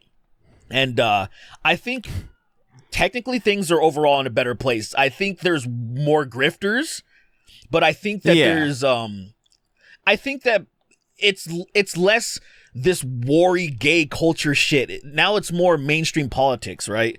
Now it's more, fucking, we're gonna go back to talking about spooky gay people and trans people on the right. You know, we're gonna, instead of pretending like we're, I don't know, fucking arbiters of anti-censorship or some shit. I don't know. You gotta, and maybe it's because I don't know, maybe you can relate to this, but I come from like a more of a comedy oriented background anyway. Like I didn't do YouTube to be didactic or to preach really. I think I definitely did it early on when I felt like I had something to share, but like that went away pretty quick because I was just like, I just kind of want to make people laugh or entertain people. And so, I don't know. I just kind of always felt like my place is not here on like some fucking cultural battleground. I remember we talked about this before, but like people were like, "Oh, you're like a voice for us." And it's like, don't make me a voice. I do not want to be a voice. I speak for myself, right? And I'm totally fine to do that, but I'm not going to speak for anybody else. Like, what the fuck? It's insane. I appreciate I drank bleach for entertaining you. I drank bleach in Central Park. Like, what are you doing? Like, please, higher your standards. Dude, really do. And it's like, hey, maybe nobody should be that for you. Like, maybe it should be a collective of like thoughts and stuff. And like, there shouldn't be this like, oh, this guy's the person that's speaking for me or that's leading the charge. Like, I don't think people like that should exist. I don't think the idea of like, you know, I think there so needs too. to be I think like these champions. I think those people, we should kill them. We should kill those people. I don't think they should exist. Probably, actually. Yeah, we should. I think anyone who accepts that role, I'm like, they probably shouldn't be alive. They shouldn't be here, dude. Yeah. They're not doing it for good. Nobody wants to be. Anyone who deserves to be a champion, you know what I mean, doesn't want to be a champion. Like it's just clean cut, simple. Yeah. Like nobody wants to be like any. Yeah, it's just like straight up. Yeah, we've been going on for a while. What else we got? I yeah, well, we should get some more questions. I'll be honest. This is. I guess this is more of a. Right. I like these this is more of a. Yeah, this is more of like a chill episode. Well, whatever. It was kind of weird before. It got a little. It got weird before. There was just this little segment of like seriousness, but there was a lot of piss stuff, and that's right. It's a normal Snark Tank episode, I'd say. It's more restrained, but it's good. Let's see. What is this? What the fuck is this? I haven't read this one yet, but it's long, and I'm curious about it. Uncle Magic molesting Tom Sweeney at the ripe age of 30 at his own birthday party. That's fucking crazy. He wrote in. He says, "Evening DEI cast. Recently, a lost song was found as a 17-second clip called Everyone Knows That. Was posted vaguely and not much information was given before the original poster disappeared. After 3 years of searching for what this song was, it was discovered that the song came from a 1980s porno called Angels of Passion. He led the internet on a wild goose chase because he was too ashamed to admit he was jerking it." That's awesome. Now my question is, how far would you let a lie go on to hide something you did or something you know? I feel like that would depend on the severity of what I would have done, right?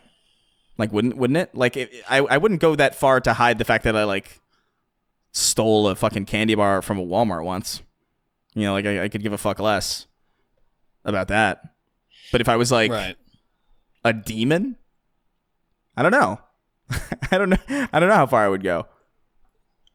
I wouldn't go very far at all. I'm so against. It's mainly out of laziness. I don't lie because I don't care enough to keep up the lie. It's too much work, dude. Yeah, I have to often. I don't care. Yeah, I often have to like immediately correct myself sometimes because like in conversation, if I'm in a flow state of a conversation, especially with people I don't know that well or like people like that I only kind of know, they will ask me things. Yeah. And my brain will default to whatever I think is the most entertaining thing to say, whether it's true or not.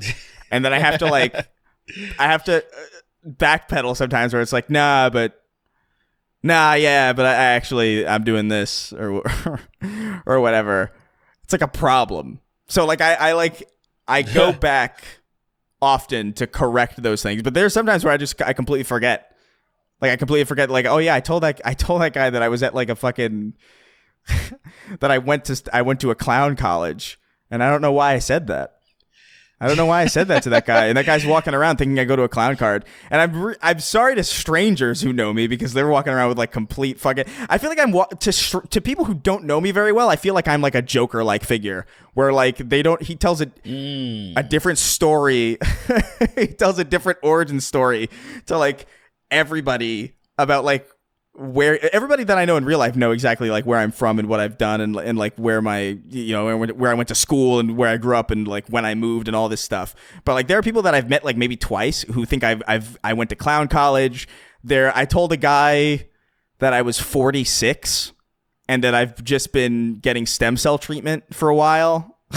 I don't know why I don't know. Because part of it too is just the entertainment factor of like just seeing how much people will believe no matter how absurd it is. Because I remember I just pretended to be really ignorant at a party once. It was actually at some people listening might know the show Hell of a Boss and Has Been Hotel. It's on Amazon. I think it's on Amazon. I'm pretty sure. Vivzy Pop is the showrunner. I hesitate to call her a friend of mine because I haven't seen her in a long time, and we only kind of like passingly know each other, but like we're friendly. And I was at a party at her house like a couple of years ago now, And I remember talking to some people, and I tried to convince them that I thought Mount Rushmore just kind of formed like that. Like I made the conversation in such a way that I was like, yeah, I just think it's kind of amazing, like the coincidence of that. Like how coincidental, like that this mountain just, like how could this mountain shape in such a way that it resembles not just four separate real people, but four separate real people that are important to the country that it's in. Like that's a staggering miracle of nature, and I'm constantly blown away by it every time I think about it. And there are some people who clearly knew that I was joking, but I could tell there were two people who weren't super sure. And that I'm concerned made about me those so two happy. People. But they made me like I got so much energy out of that, and I don't know why. I don't know what it is about that. That is so fucking stupid. Like it's really I really that's concerning that anybody would ever the fact that you could trick. This is what I'm talking about, man. Like that should be impossible to trick anybody unless you're talking to a fucking 10-year-old or something. They just don't know which way's up. They're like, oh yeah, and maybe they even question it themselves. Like, oh, maybe it was formed that way. But like grown ass adults should immediately be like, oh, this guy's fucking with me. Like clearly he's fucking with me. Like like oh, I like this guy. He's fucking with me. It's cool. But some people are like, oh yeah, good for you, bro. And they walked around thinking you're a dumb moron. I loved that because every time I would be around them, I would make a point to like. I remember I was in the kitchen trying to get water, and like that one of those guys walked into the room who I think believed me, and I was like looking at the water machine like I had no idea how to use it, and I was like, I don't understand. Is there like a button that I have to like? I'm holding it under it, but it's not. Usually it's like automatic. I've seen them be automatic, but like I'm looking at this thing and I can't figure it out. And I like, I pretended to fumble with it for like a minute straight. And then I was like, oh, I got it. Okay, cool. I don't know. I'm not a party person really. So like I really need to find ways to entertain myself at parties. And usually it's exactly that kind what of I was thing. thinking about right now. Yeah. I was like, this, you do not want to, you don't really give a shit about being here. So now you gotta entertain yourself. Yeah. I don't care what strangers think. Like if some guy's walking around there thinking that I'm a fucking complete idiot, like that's funnier to me than it is insulting. It doesn't matter at all. I totally feel you. If you're a stranger, your opinion on me doesn't fucking matter. And so, yeah, I think about stuff like that all the time. Like, especially dressing a specific way.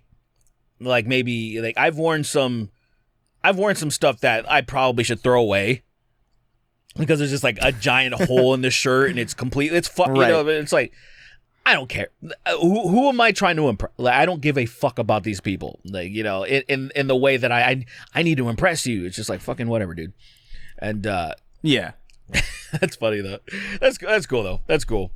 Yeah, I don't really do that shit, but. I have bullshitted to some strangers.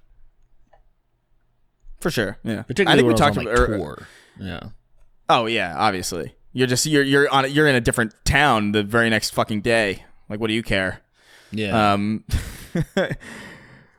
Yeah. Okay. What is this? Ben Bocklage wrote in. He says, "I would like your opinion on this. Me and my friend had this debate since high school. Is there a difference between alligators and crocodiles? I say there isn't, but my friend says there is. Yes, there is." Of course there is. They're different. They're different animals. What do you mean? It's like, is there a difference between a dove and a pigeon? Is there a difference between a dove and a pigeon? Yes, of course they're both a type of animal, but right. I understand I understand the spirit of what you're asking, which is like ostensibly, is there a difference? To which my answer would be, no, not really. If I'm in a room with a crocodile or an alligator, I'm probably going to treat that situation identically. I'm going to be like, I'm going to get out of here. I don't want to be around this thing. Right. This is an unpredictable fucking animal that I just no longer, I don't wish to be around.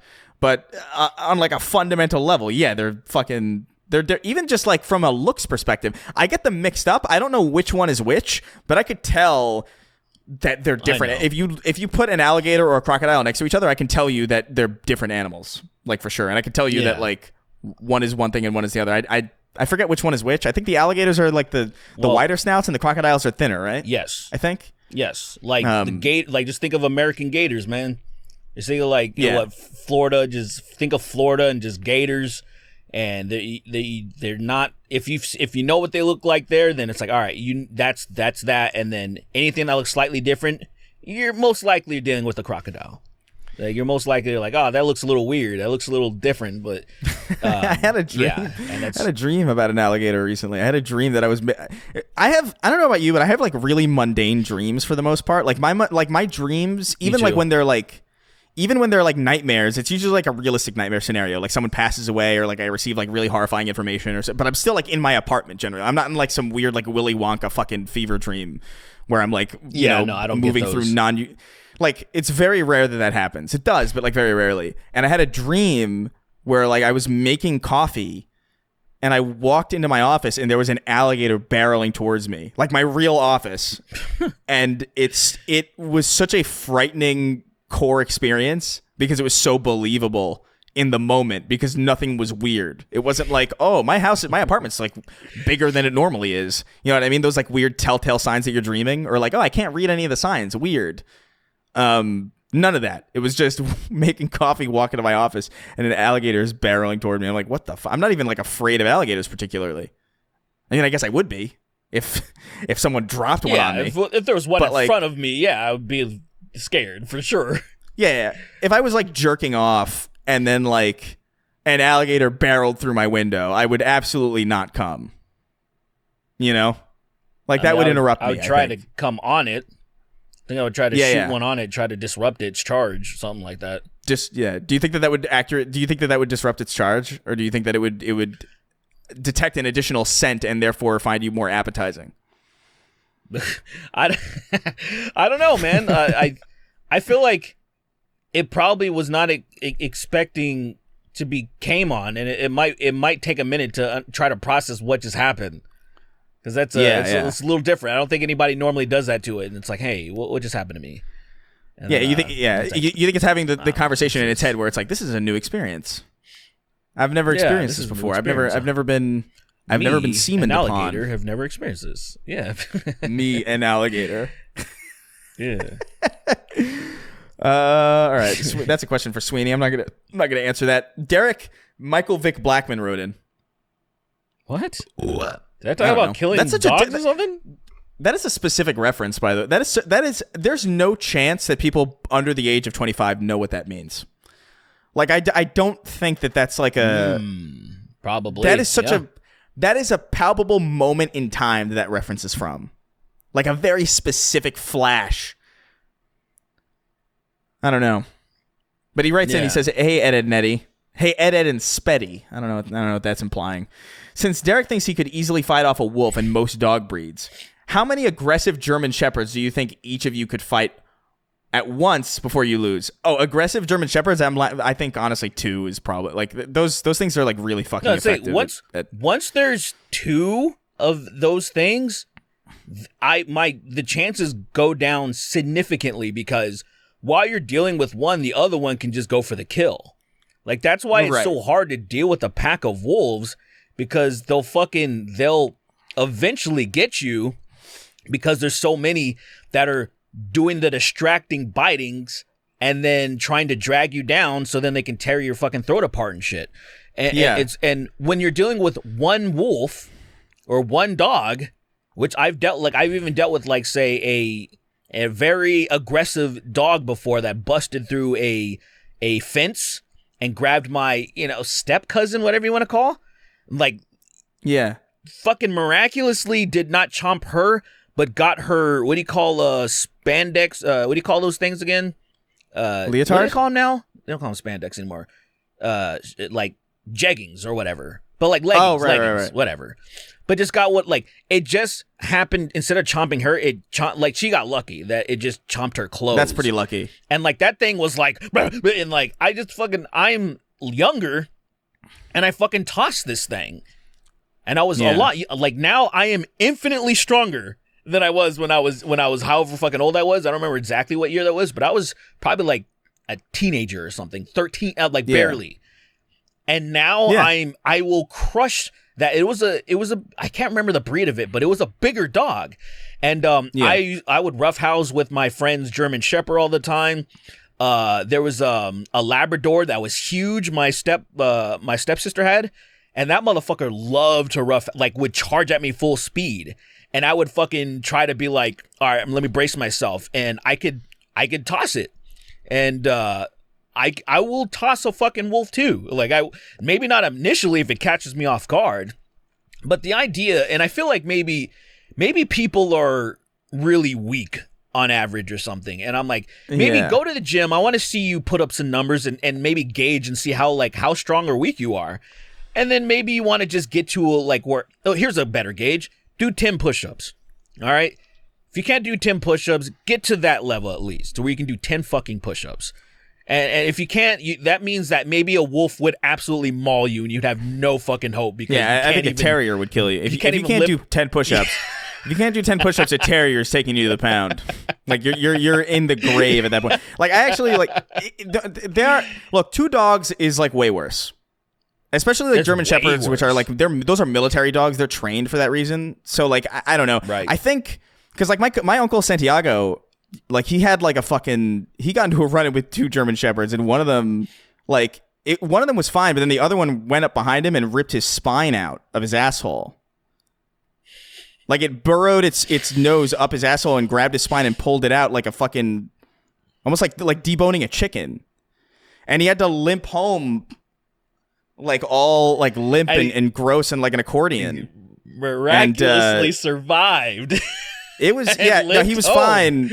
Yeah, because like it was crazy. It was crazy because like all the nerve ending wires were like still attached. It was almost like a puppet with like dragging its marionette.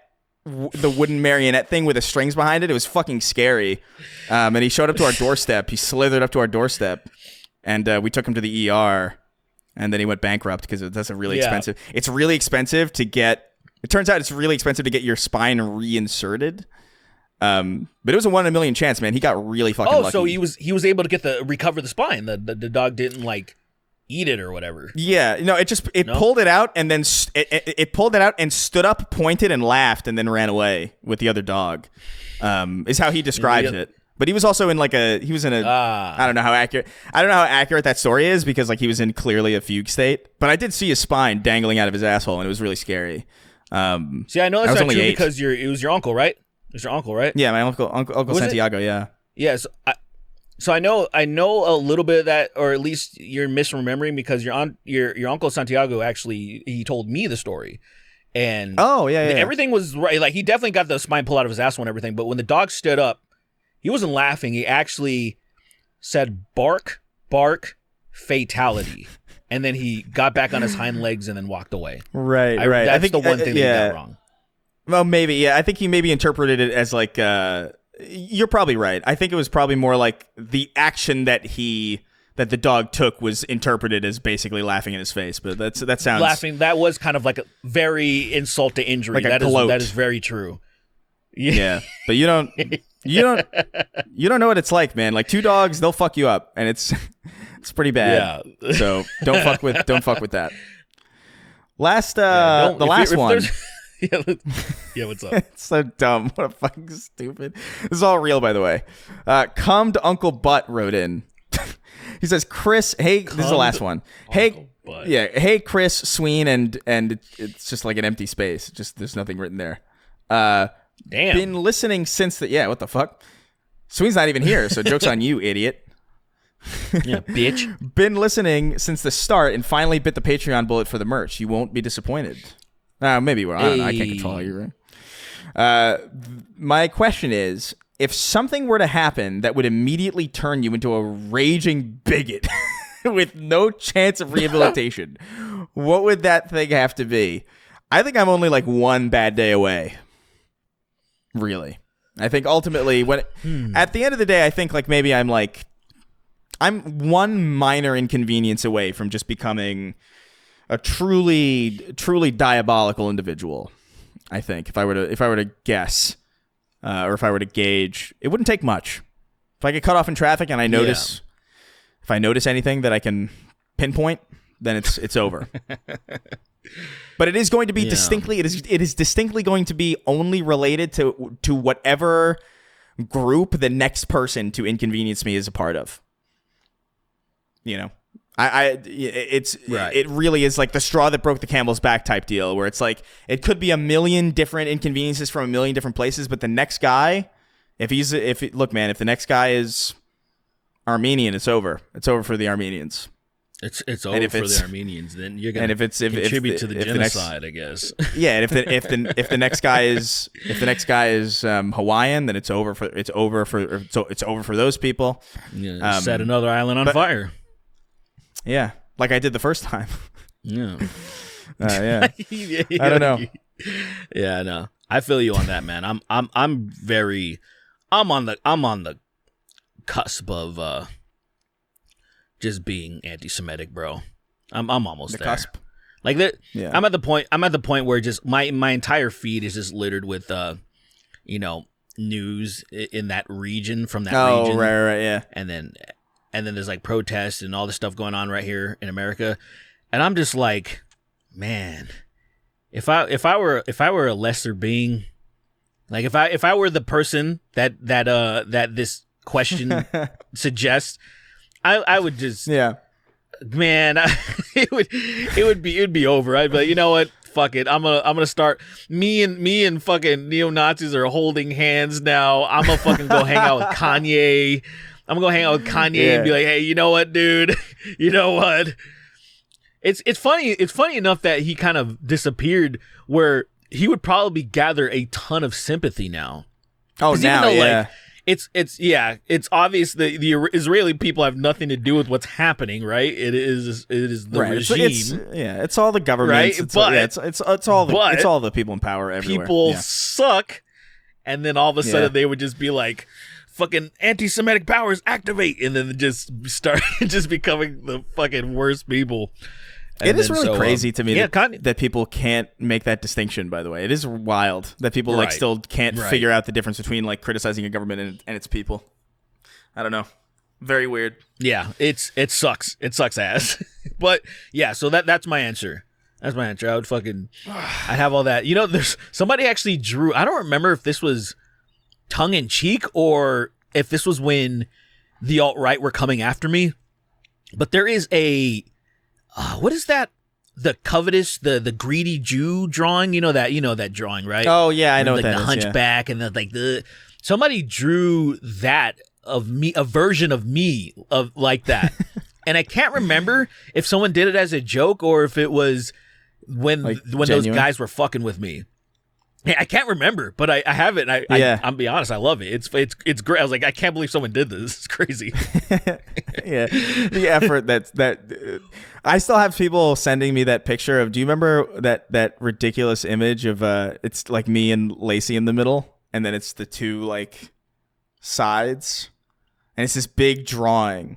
It's this big drawing of like every side, and it's like Steve Shives on one side, and like me and Lacey are in the middle. Yes, dude. That drawing's so fucking weird. Fuck, I forgot about that. I forgot about that, dude. Dude, I still see it. It gets brought. I see it every now and again. Like people tag me in it, and I'm like, it's so weird that was like a thing at that time. It's annoying to see it. This like you guys were fucking literally Romeo and Juliet. Like, you know, there was the Montagues and the Capulets or whatever the fuck. Yes, it's so dumb and. It's so crazy, retarded, man, that somebody did that. Yeah. Is that even right? Is it the Montagues and the Capulets? Is that even right? No, you're right. Yeah, it's the Montagues and the Capulets. Okay. Yeah. Okay. All right. I didn't want to I was like, wait. I don't want to sound confident that it's like the wrong fucking houses. Yeah, it's like the Montagues and the Silversteins. All right, let's get the fuck out of here.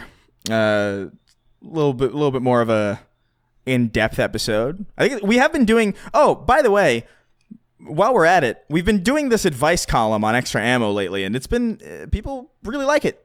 And that's kind of cool. It's a more subdued. It's less jokey, I guess. There's some bits in there for sure, but it's interesting. People seem to be liking that. We're gonna keep doing that. We got a lot of questions, and a lot of them are really, really fucking interesting. So we're gonna keep that up. We're gonna be doing our elections for our dictatorships very, very soon as well. When Sweeney is back from being ravenously touched on by whoever whoever kidnapped him. We'll get him in the booth, and hopefully he's not traumatized enough. He doesn't have that 1,000-yard stare. Yeah. You know, that's dangerous. You don't want to come back. You don't want to come out of that with like resting molested face. You know? Yeah. You think there's a possibility that he's not going to return with his own face? Like somebody actually like replaced his face with somebody else's. Like they had like an extra skin mask, and then they put like a 10-year-old girl's face. And they put it on his fucking. I could not do a show with Kingston with his body and a 10-year-old girl's face on. We would have to end the show at that point. But oh god, that's so gross. That's so vivid. All right, yeah, we're gonna get out of here. Check out Extra Ammo if you want. We have a dictatorship election coming on. We each pitched our dictatorships, and you guys get to vote on that. We're doing advice columns. We're gonna be starting up some movie scripts sometime soon as well. Merch, snarktank.shop. Absolutely. Patreon.com/thesnarktank. Yeah, we'll catch you. You want to count me down? I got to open this first. I forgot to set this up beforehand, but it's a quick little. Oh my god! Paid all. Oh my god! Paid active 25. Oh man! There you go. Odd Parents Black. Oh, I totally forgot about this. Oh, we forgot about the woke Fairly Odd Parents. I had it open. I know. Damn it! I had it open. Oh, we got sidetracked. Well, we'll bring it up when Sweeney is on the show, because I think he'll. Yeah. Because he already tweeted about it. All right. So like he's got. Yeah. Oh, he so did. He's gonna. I didn't know. Yeah. So we'll bring him in next time. We'll talk about the woke Fairly Odd Parents reboot. I can't believe they're doing this again. I can't believe because they just rebooted the Fairly Odd Parents for a live action show a couple years ago when the Halo show came out on Paramount Plus, and it was fucking terrible. So the fact that they're doing it again, yeah, I don't know, man. Whatever. Yeah, and this like stop this. There's got to be something to it, man. Let whatever. things die, right, here man. we go. It would be just please, yes. 3, 2, 1. Binya, been all up in ya. Not wrote in. We're not answering questions still. Binya. That is a fuck. Do you know what Binya is? No. What is that? That is unless it's I'm assuming it's the reference Gullah Gullah Island. There was a kids show called Gullah Gullah Island where it had Kingston's people. It was basically a show about Kingston's family. And there was this giant yellow frog named Binya. And it creeped me the fuck out, dude, because it was giant. It was like it's almost as big as Big Bird, but like, frog size. Binya Pollywog. It was a Pollywog. Ew. Oh yeah, that's upsetting. Whoa, that's huge. I'm saying ew to the frog, not that it's a black family, by the way. I want to really make it freaked me out, dude. That is really it's so human. Together. Yeah, I don't like even its eyes. I didn't like even its it, eyes are its eyes are droopy, and it's got like an expression that seems to indicate like, I guess I'm here. Like every picture of him seems like he's. Like he's got like here. Yeah, it does look like that. Yeah. Let's go. Oh man. Well, anyway, the intro song is fucking dope though. It's dope. You all should hear it. It actually kind of slaps. I feel like I've only seen this image like once in my life, and I blocked it out. But yeah, Binya, been all up in ya. MCG, epic rap battles of history. Chris's dad versus a sickly Vietnamese boy. Begin. Well, spoiler alert. I love it. I'm alive. I love this. So I love this lore. I think my dad might have won. The lore is funny. For sure. I wonder if my dad would come on the show. I wonder if he. I feel like he has too much dignity. Awesome. Hot ones. Hot ones, but the wings are covered in increasingly thick levels of ropey, dripping, scorching cum that makes you gag and burp. Yeah, it makes you burp cum bubbles. Jizz? Yeah. So just hot cum? Is that what you mean? Yeah. You imagine Conan O'Brien on Hot Ones burping cum bubbles? I don't know how I'd feel about that. I'd be like, dude, you don't need to degrade yourself that much, dude. Damn. Yeah. I love Conan O'Brien, but that's everywhere. That would be a bridge too far, I think, for him. Yeah. Yeah. The Home Depot. He's like one of those few, like, I don't want to. This sounds disparaging, but I don't really mean it because I don't know who else I would apply it to either. But like, he's one of those examples of like a very white person that I have like unyielding respect for. Like, there aren't really many. You know what I mean? Like, I don't know. I like him a lot. Yeah. Like, he seems like he seems like one of those like Jack Black type people where it's like, I would be really disappointed to find out like really negative things, or like Weird Al, where it's like, man, it would really be disheartening if I found out that you were like, right. Yeah, I don't know. It'd be one of those is nothing sacred anymore kind of moments. Yeah, like for sure. Do you think that? Yeah, protect Conan at all costs.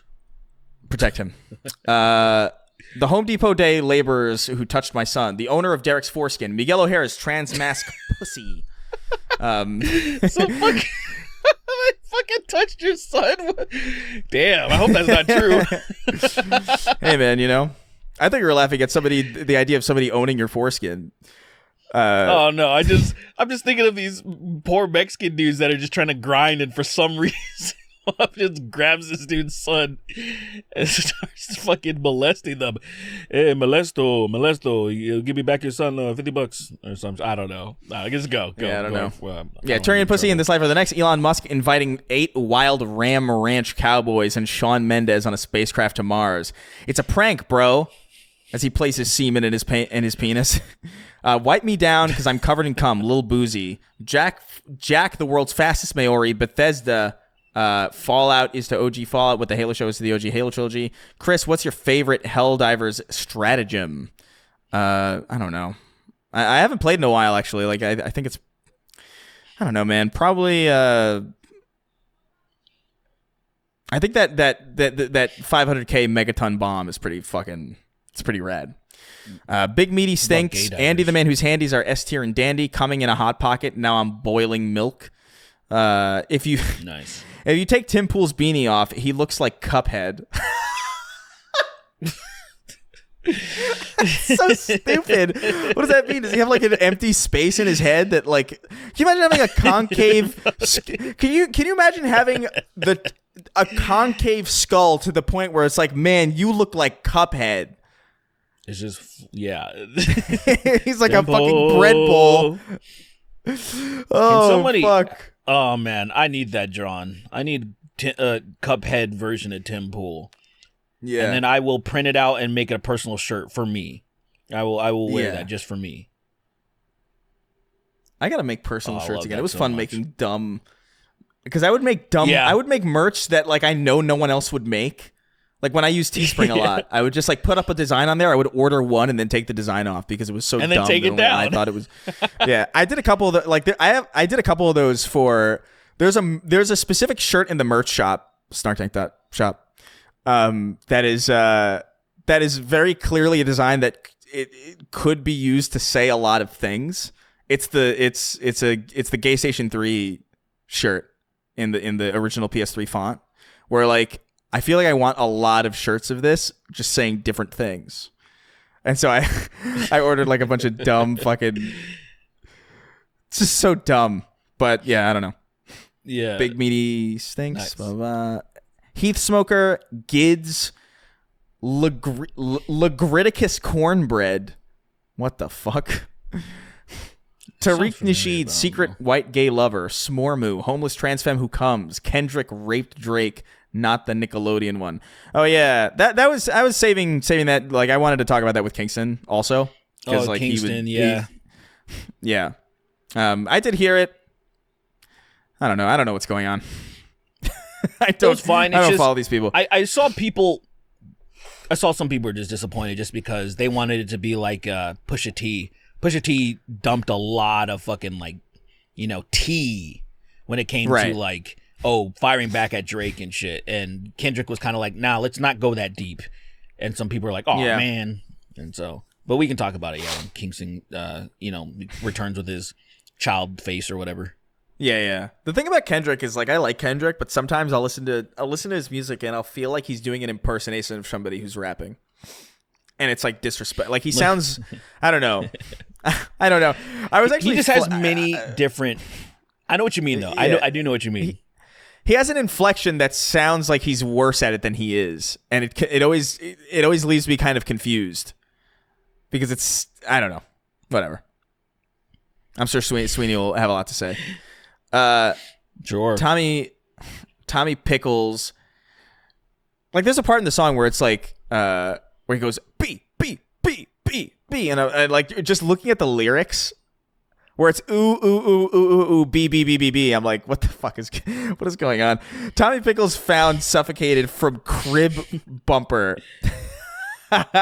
Jesus, I'm too medically and profoundly horny for racism. That makes sense. I get that. I understand that. Like, if you're just a derelict gooner, then like you're probably gonna be attracted to everybody, and racism doesn't make much sense to you. I respect that on some level. You know. Listen to Swords Drawn by Army of the Pharaohs and see if you recognize the sample. They're like Jedi mind tricks. One of my lecturers got cucked by the lead singer of the Pixies. Gay OT Genesis be like, I'm in love with a homo. SpongeBob Piss Pants, Mr. Pants. I have a separate Patreon account for the Snark Tank. Okay, that makes sense. Nice. That's so fucking. That is so funny. Yeah, I understand why. Baller of the First Sin, Spum Befudders. What if instead of I Love Lucy, the show was called I Love Pussy, and it was about me? Jolly old dipshit, Poop Stain McLean. May Thy Load Drip and Splatter, Cyphergraph, Fiberglass Fleshlight Prank. Jesus. Ayo, Philly looking way better than New York right now. Gay Butcher Pete be like he's whacking and jacking and packing. Hunter Dubois, Out of Spells, Not Shells.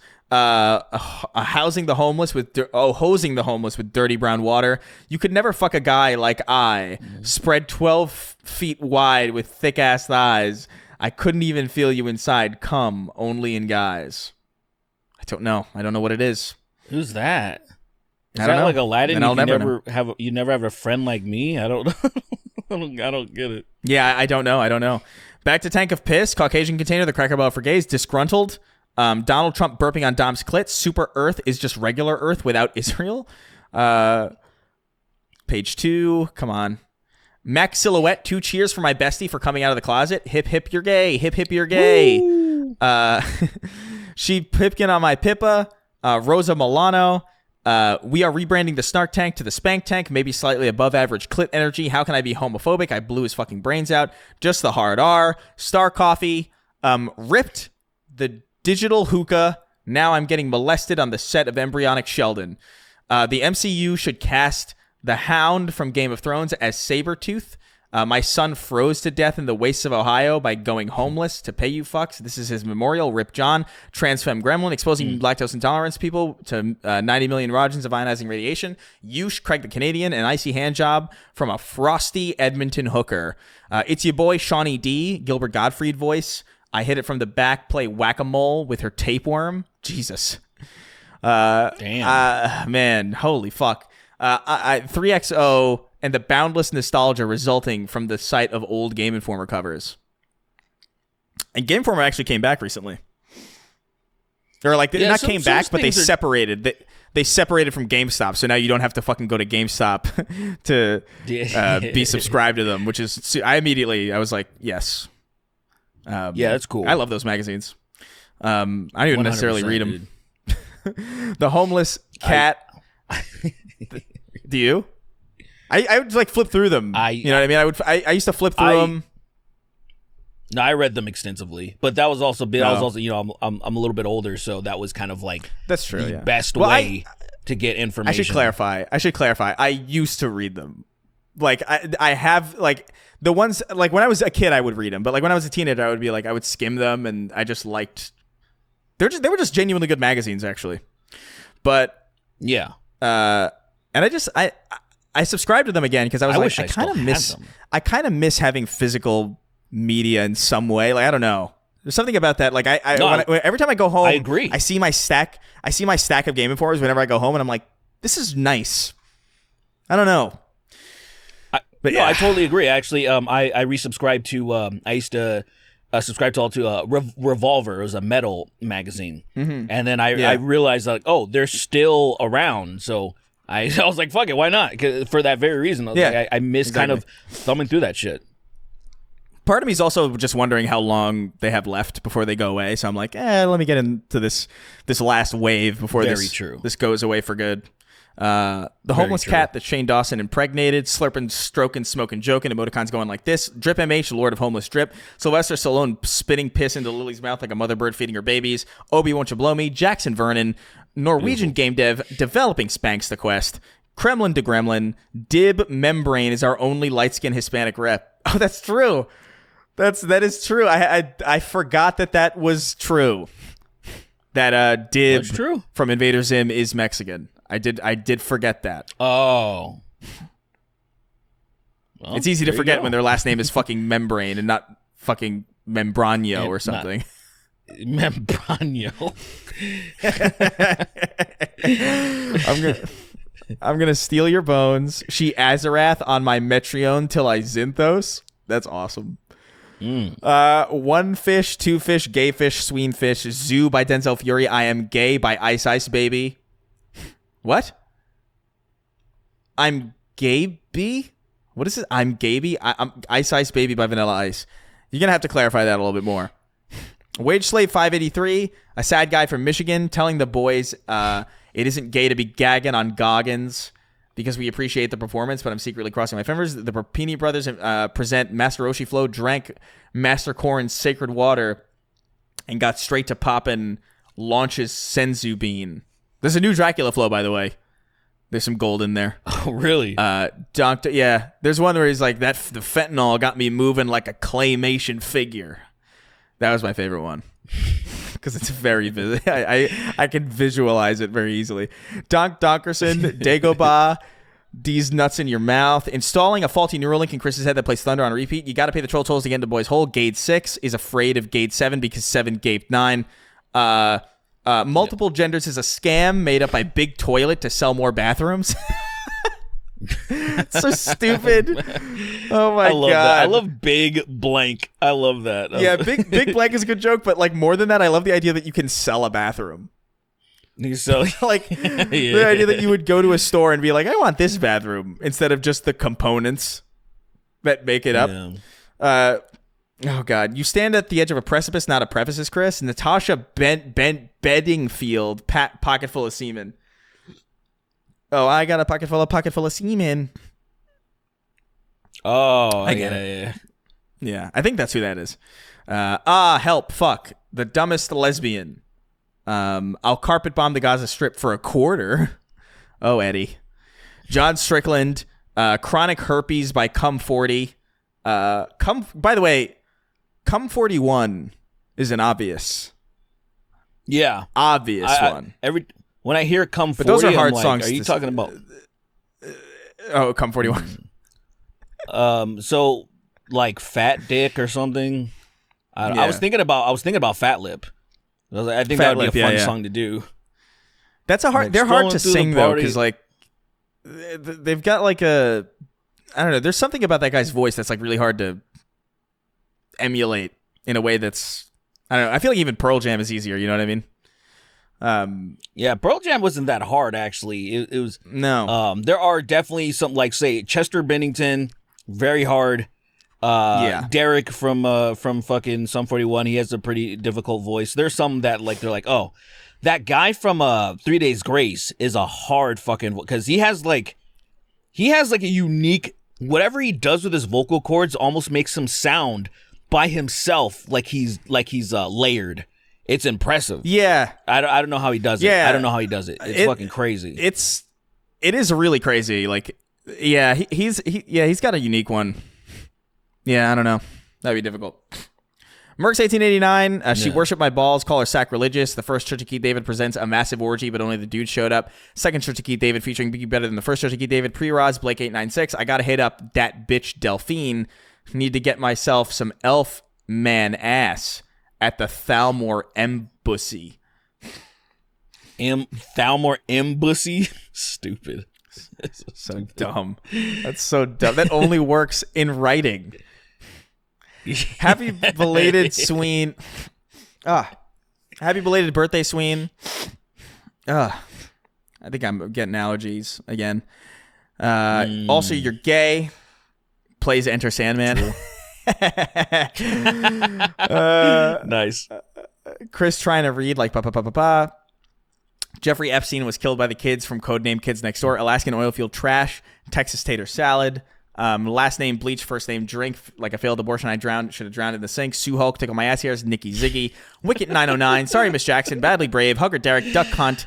The vegan necromancer, I got consent. Aetherian, Brogerian punter, Melvis one finally rehabilitated and back in the saddle with 2 functioning hands. And rounding out our list as always, the king of haphazard. Thank you all. Yeah. For your support. Remember, snarktank.shop. Patreon.com/snarktank. All sorts of shit over there. And yeah, we'll see ya. Yeah. Go send, I know it's belated birthday, but go send Sweeney buff dudes holding birthday cakes, like naked buff dudes holding birthday cakes. Send them that in his feed. All right. We'll know you're a real listener if you do that. Like if we see that in the wild, we'll know that you're a true because you stayed to the very end.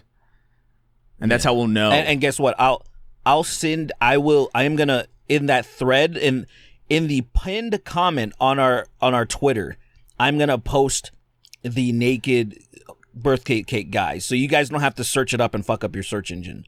I will post it there. You know what to do, and we will know you're a real one. Right. All right. Let's get the fuck out of here. I got a meeting with my Uncle Santiago.